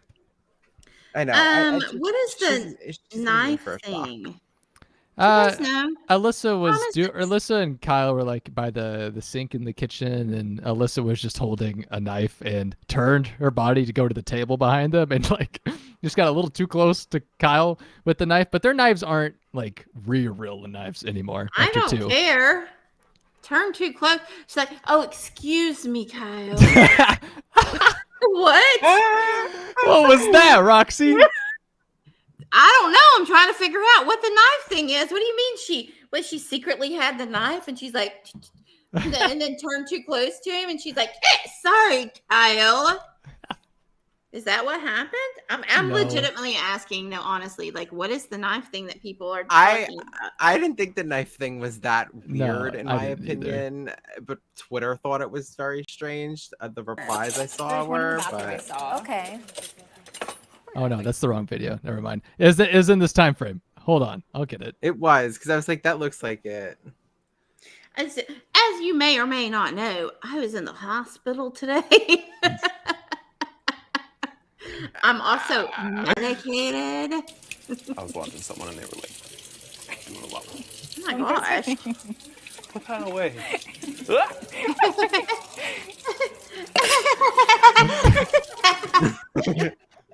See, I thought it was kind of funny. I don't know. For the people who are audio only have no idea what I'm doing. I don't think they need They're to like, know. what is wrong? Just know, audio only people, you're missing out on quite a few reenactments from me tonight. Yes. Definitely a video only watch for you guys. Yeah, click that She's link in the like, description. "Oh, excuse me, Kyle." I cannot. That's my first time seeing that. Interesting. Nick, who is winning HOH tomorrow? Ooh, let me look at the cast really quickly. And tell me why it's going to be Terrence. It's less than 16, I'll tell you that. I'm gonna what? say Michael wins HOH tomorrow. That'd be cool. That'd be cool. Michael's on like a winning streak, so. So he may not want to. He threw this HOH. We can have Brittany be HOH. Oh my God. Dream what a wild scenario ride is a that Taylor is. HOH, but I mean, Taylor's good in comps.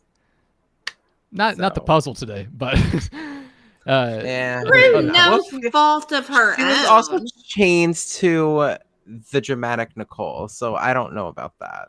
Yeah, she was probably very flustered going to that comp anyway. There were things going on, I'm sure, but still, she was not going to be very flustered. No, I want Taylor to win so that Nicole can sit there and do. Well, no, she'd compete. Taylor can help throw the veto so that she doesn't save Daniel from the block. Scenarios. I guess. See, a Taylor HOH would be like peak. Nicole would sit there not doing anything. I'm putting up Daniel and who's he paired up with? Kyle. And then Nicole turns to Alyssa and says, "Alyssa, who am I putting up? Use the words from my mouth to your mouth. Do that." And then Alyssa says all of the speech and everything and what the nominations are. And then Nicole gets mad and goes, "Those were my nominations from my mouth." Ugh. That's what's going to happen. I would actually like to see that happen this week. That would be so funny. Well, no, if My Kyle gosh. whispers to Daniel, Chinbot's just gonna have a malfunction. She's gonna go haywire. Oh, Derek X. Why can't I love Kyle not have conversations with like literally anybody without Alyssa getting mad? What's up with that? It needs to be a live tribal. Yeah. That is the wrong show. Yeah, and I don't One watch show it. is better than Nick's the got to other. go, y'all. I'm sorry. Yeah, I'm leaving. Good Nick, night. thanks for being here. As always, have fun tomorrow morning at work. I'm sure you're gonna love it. And Thanks. I won't, but thanks. you're gonna have fun tomorrow night, though. Wow. Watching that I episode. will. And the live feeds So afterwards. true. So Yeah. And we'll be on here. Nick. bye. Oh wait, yes. Bye. No, it's fine. We'll talk later. Okay. Bye, Nick. Bye. By private, she means in the group chat. Yeah. That is also true. That is true. So here's a scenario that I want to run by y'all. And this is really because I haven't done this internal math yet, so I need a little bit of help.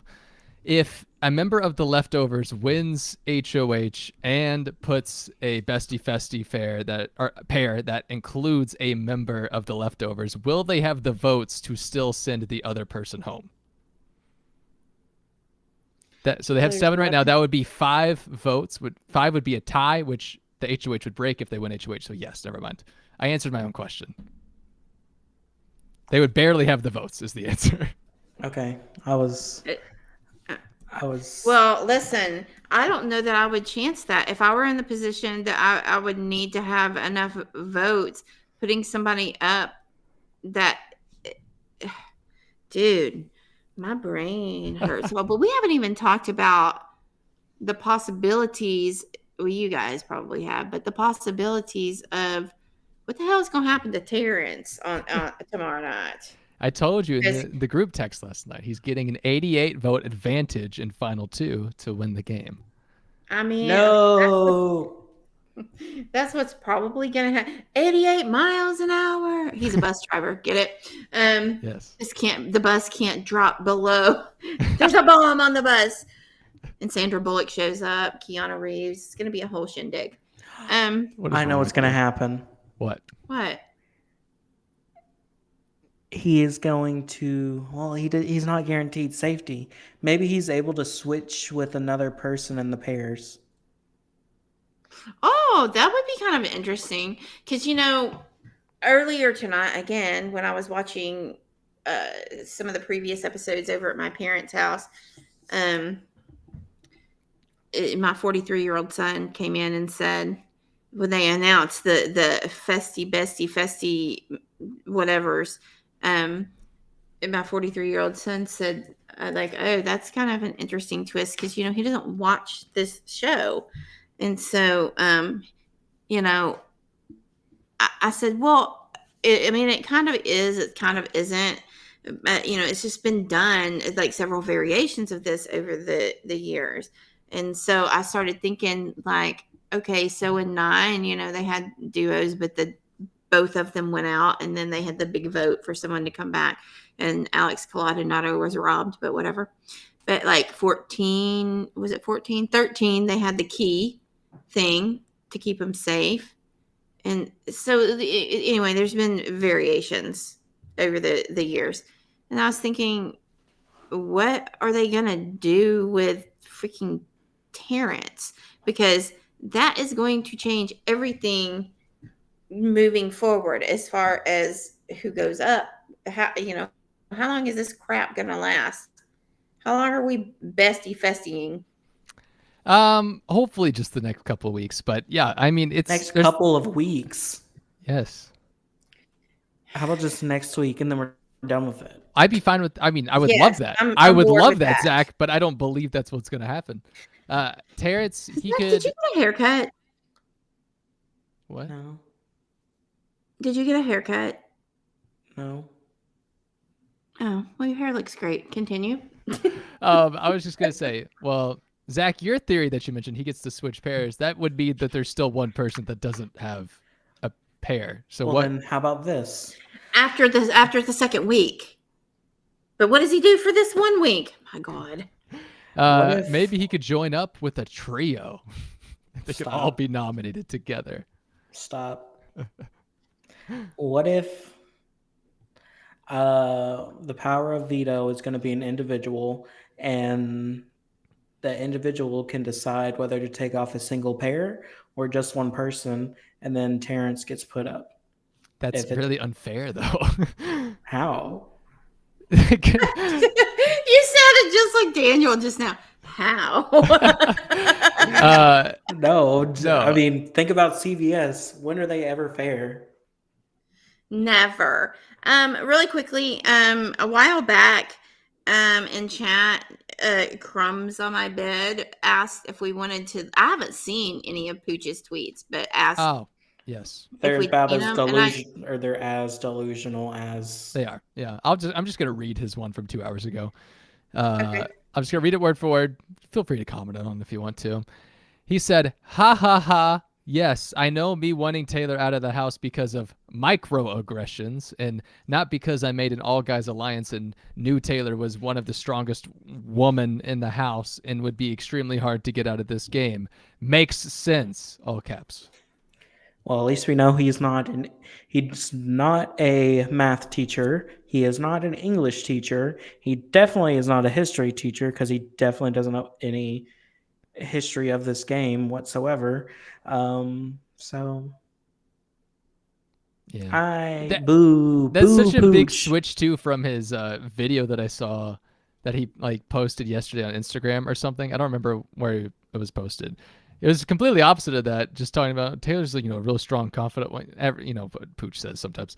You could probably figure out what Pooch said, but it was not this kind of sentiment from the clip that I saw. Maybe he went on to saying something similar to that. But what'd it take, Pooch? Glad you're not in the game. Boo, just say that.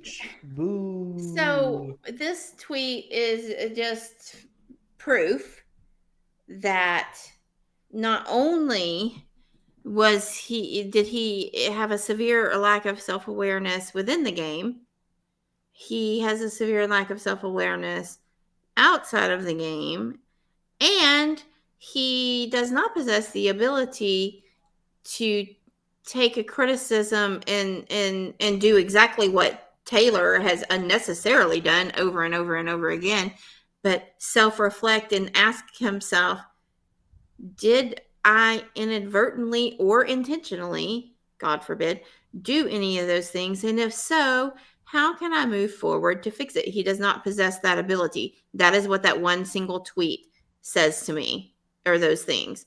So am I surprised? I know you didn't ask, but I'm posing the question to myself. Am I surprised by this? No, I am not. Not in the least. Anyway, you're right. We didn't ask.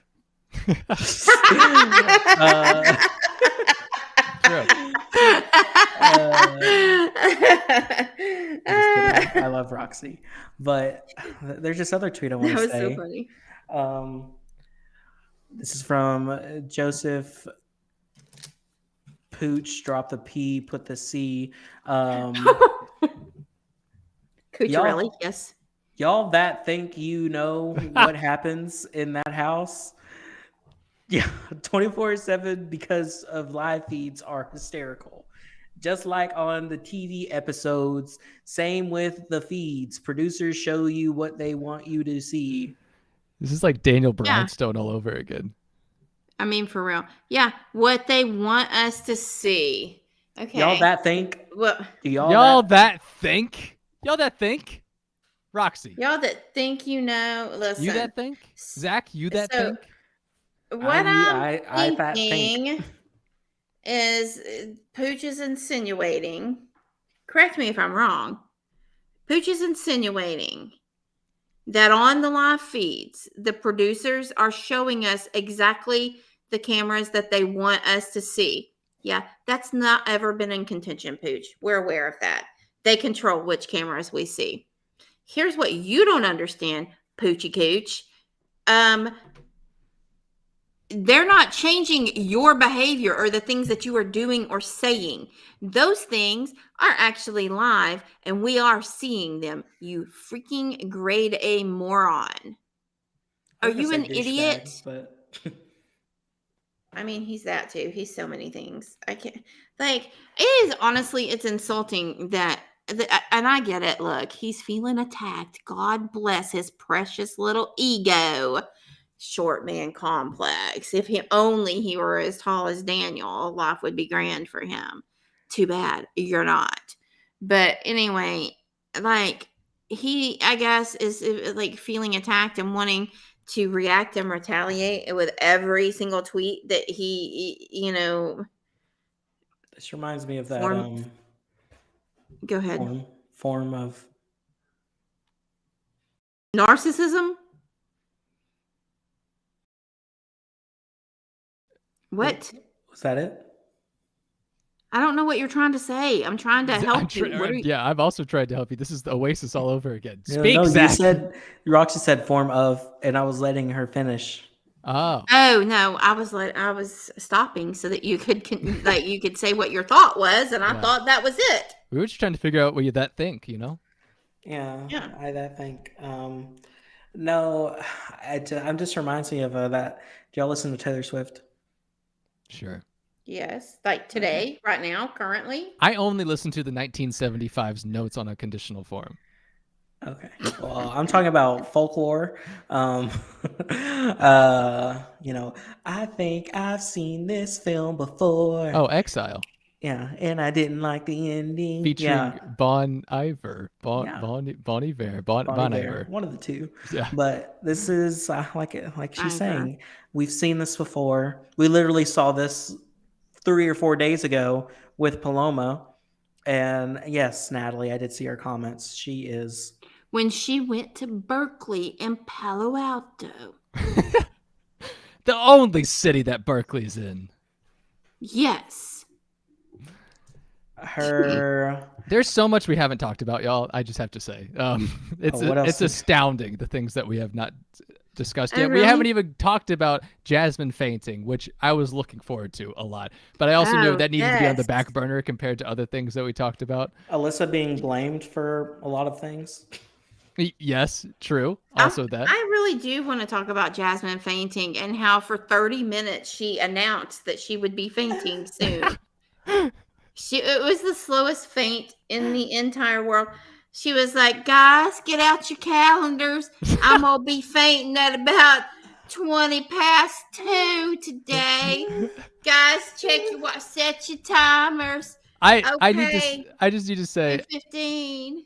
I just need to say up front, and I hope everybody agrees with me, is I laughed so hard when she fainted. And that may sound terrible, but oh my God, it was so funny. I mean, glad she's okay, sure. But her fainting just at the idea of being lifted 10 feet into the air. She wasn't even lifted before. She hadn't even been lifted yet. She wasn't even on her tiptoes yet. She was still flat-footed on the ground. Y'all, I'm gonna faint. I'm gonna faint. I feel it coming. The cold, clammy hand of death is upon me. I'm gonna faint. Can you imagine the scenario if she did faint before they unclipped her and she was just... Look at her just hanging there.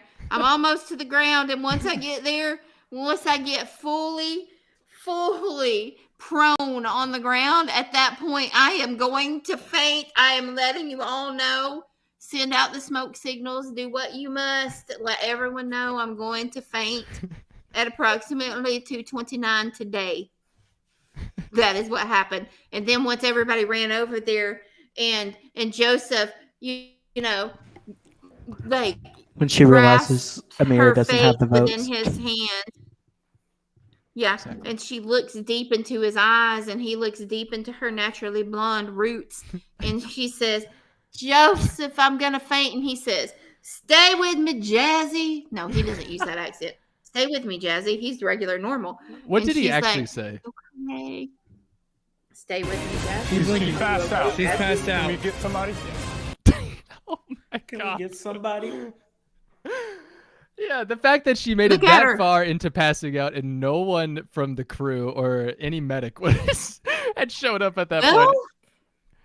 They're still waiting on their stopwatches to go off, letting them know that the fainting hour has arrived, because she announced it a full 3 hours before it began. I don't know, like, I wonder if it took any convincing at all to even get her in the harness, though. Like, she must have known this was a possibility beforehand, right? I'm telling you, what would have been better is if they had her pulling Turner and crawling to get the puzzle pieces. She's just trying to push on the scooter down the grass.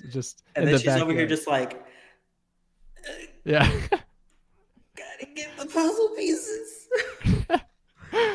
I mean, like, now listen, if I've fainted before. I think we all have fainted. Like, probably everybody's fainted before. Did anybody, when they were fainting? I have felt faint, and I know that is what she meant, and I'm sorry to make, light of it in such a way. I know that's what she meant, is like, guys, I feel like I'm going to faint. I feel faint. She probably had the little stars where you get that tunnel vision, with the pinprick of the light. Like, I know what she was talking about. It just was funny to me that as she's fainting, she still is going, I'm fainting, everyone. I've never seen that before, and I fainted more than once, and it can be very serious, and I'm glad that she's okay. But Yeah. look, I'm also the person that laughs when anybody falls. I don't care if you're 102 or 2. If you fall, I'm gonna laugh. I am gonna see if you're okay, but I'm gonna be like, are you okay? I laugh when I fall down, which is often. I apologize, but it was funny I'm glad she's okay, but she announced that she was gonna faint for like a long time. A very long time. An astounding long time for no one to do anything. Yeah, Thomas said, Elizabeth, I'm coming. It's the big one, Elizabeth. Fox.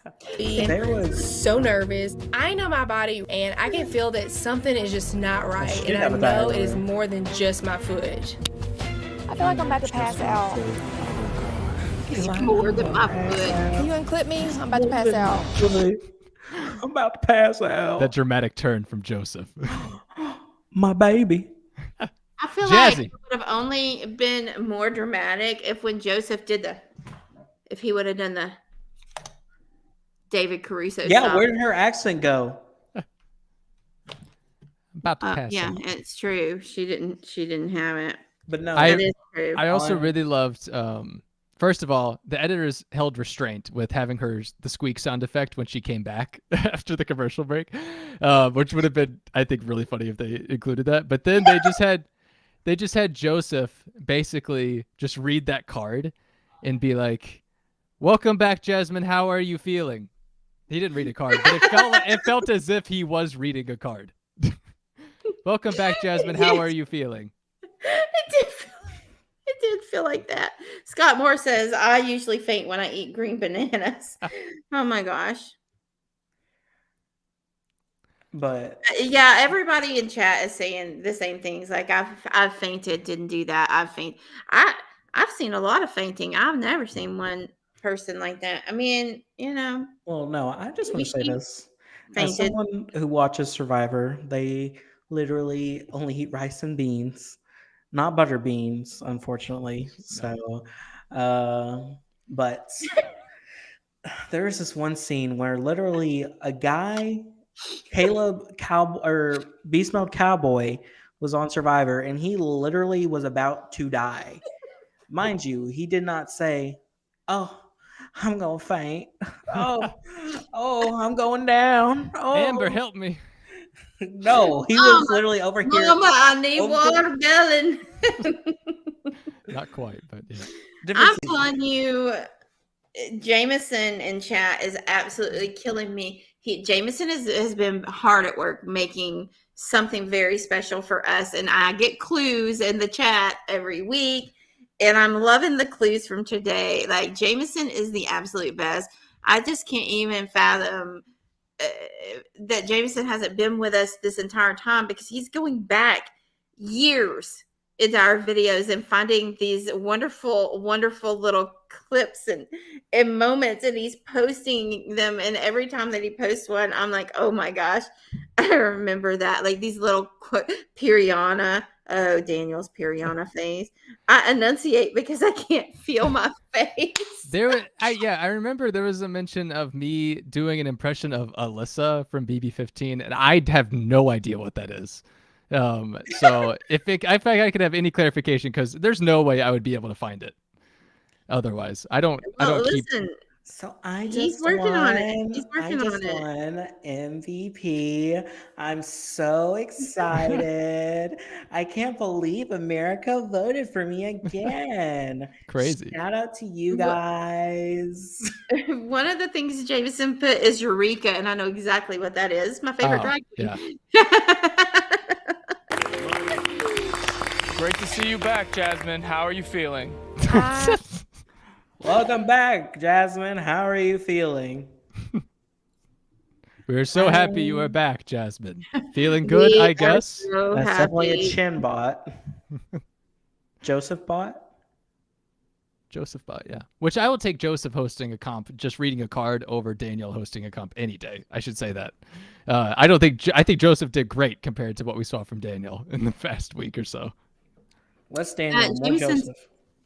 And Jameson said he's going to post some of those in the Facebook group right now. I don't know if you want to look at them, but what else do we have to talk about? I do want to see those things, but I also want to talk about what I'm supposed to be talking about. I'm so excited. I agree. I don't know too much else of what we can be talking about. I mean, we've covered the biggest day on feeds. The thing we didn't talk about at all was Sunday's episodes, the 2-hour episodes, the HOH comp, Pooch going. But I do kind of want to talk about the mermaid competition. You guys talked about it. Oh, you weren't here for that, were you? I wasn't here. I just for a brief second. Yeah. I feel like I would like to do that competition just because it looked fun. Jasmine didn't think it looked fun. Ankle heavy competition. Are you able to compete in this competition? In a competition where I am not putting any weight on my ankle at all and I have to just crawl on my hands and knees? I can't do that, Julie. No. Yeah, exactly. Julie's not even there. Well, whatever. She wakes up from her hibernation. Someone said my name. She glides in. With her 2. Yes. Oh my goodness. Is that all you wanted to say about the mermaid competition? Oh, it's there? Okay, I'll watch it later. Yeah. We need to wrap this up first. No, I really liked that competition. Is there anything that you want to say about Sunday's episode, the 2-hour special? I like the lighter thing. I like that. I thought the music was really weird that they chose for it, but I guess you have a lighter, you gotta have slower music. It just felt very odd. But I actually kind of liked the competition. I didn't think it was bad at all. I didn't realize that those were huge lighters. Yeah, real fire, Zach. I thought. What'd you think they were? I didn't know. I was like, what the hell are they doing? Like, and then at first I was thinking maybe they have to hold on, and then I don't listen to the instructions or anything like that. There's usually like diary rooms. It's like, so in this competition we have to hold an egg up in the air, and I don't know. Just hold one egg up in the air. That's the competition. There's been a little bit less of that this year. And speaking of diary rooms, do you guys feel like this season I feel like the most blatantly obvious diary room sessions that come from production are obviously Jasmine's. Jasmine, yeah. But the other ones, I feel like some of them are not as I feel like they're a little bit more genuine, and I don't know if it's because we have a cast full of people who are super good liars and therefore really convincing, or if they are like doing a better job at not feeding them corny lines other than butter beans and biscuits for Jasmine. Today was a great example of a good DR episode. I didn't really count more than maybe a couple during the veto comp, and then everything else was pretty real. I mean, of course, you're dealing with the Taylor situation, which took up a lot of that episode, and you're not going to have a bunch of fed DR segments in there. But like Turner, I feel like his are very guided. Jasmine, of course, like you said, they're all very guided. Terrence doesn't really say a lot that seems genuine. Turner is giving McCrae energy. But Taylor's are always really good, I think, or like in terms of just Taylor. I feel like it seems like she's talking very genuine. Yeah, Michael's. Michael's are pretty good. He every now and then he'll have something at the end of his that he knows is kind of corny, but he says it anyway, but it's not bad. You know what I mean? Yeah. I don't think it's better necessarily this year so far, but today's episode really was better. I don't know. I kind of felt like it's maybe it's because I feel like all the time we have DRs where Taylor is crushed and crying, and those are very authentic. So maybe I just am fixating on that more, but I don't know. I feel like it's a little bit better. Also, did y'all enjoy in the HOH comp when Joseph slammed himself down into the chair, but he really just like kind of racked himself on the arm of the chair, the arm of the chair went straight up right into his butt crack, and it hurt him. You could see it on his face. I wish we had it in slow motion. He was like, "Oh," and I did I made that same noise for him at my home. I was like, "Oh, that hurt for sure." I did like Turner's determination at the end of the competition. He was just his focus, just like mouthing to himself. Then we did get a slow-mo of him and Amira. We didn't get it with Joseph. We did get it with him and Amira towards the end there. And we got it on tonight's episode too, just in case you forgot about the end of the HOH competition. Nice, Zach. Nice. Yeah, that was really good. Yeah. I know that we have somebody new who's doing all of the games this season. And so they have like very, very different. I mean, we started the whole season with the clipping on the face thing, which was really odd. But I kind of rather enjoyed the whole odd musical chairs, lighter concert festival type, whatever. And I felt like there was some strategy in where they were going to sit and picking their besties. Some of them had no strategy at all. Like Terrence, I'm going to sit here until the end and just hope that somebody good picks me and I'm safe. No strategy whatsoever. I'm going to take my time on this one. I'm taking my time on this one, as opposed to people that did think out like, okay, so if I sit here, then that means this. Like Michael had a good strategy. Several of them had pretty decent strategies, and I did love that Michael he had a selfish strategy and then had to try to explain himself to Brittany, who didn't understand that Michael did that intentionally and for a good reason. It just did not benefit her. And she was like, "No, but why did you do that, Michael?" Like that in the storage room. That's how it happened. Speaking of Brittany, though, I feel like I need to mention, I also really loved Brittany's moment during the veto competition in tonight's episode, where she was quote unquote Hulk woman, chasing after her husband in the distance.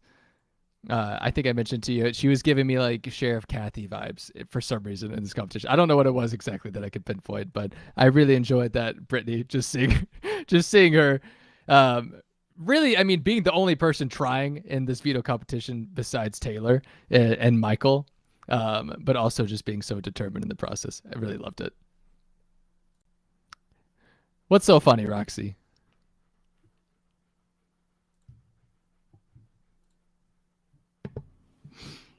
The video that Jameson posted. Is it really good? I know where. Yes. Okay.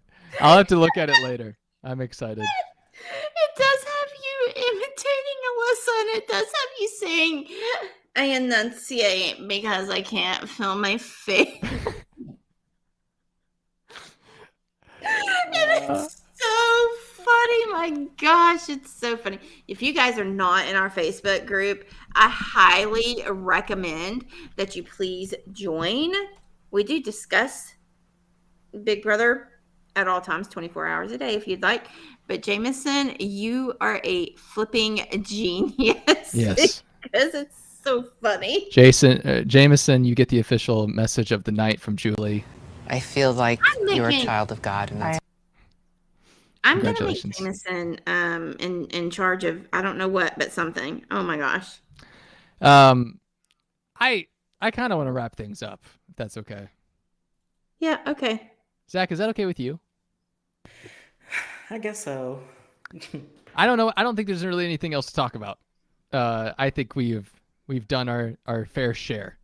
But yeah, we will wrap this up. I'm going to play Islands in the stream to make it official that we are going to end it all. But everyone, thank you so much for being here. Things happening. Big Brother. Tomorrow there's an eviction. It's going to be a blindside, hopefully.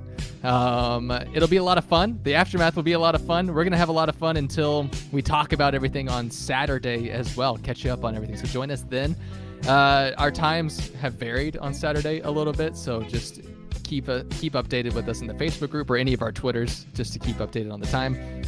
But I'll usually let you know pretty well in advance there.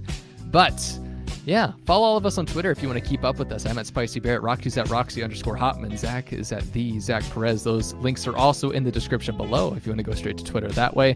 Subscribe to the channel, like this video.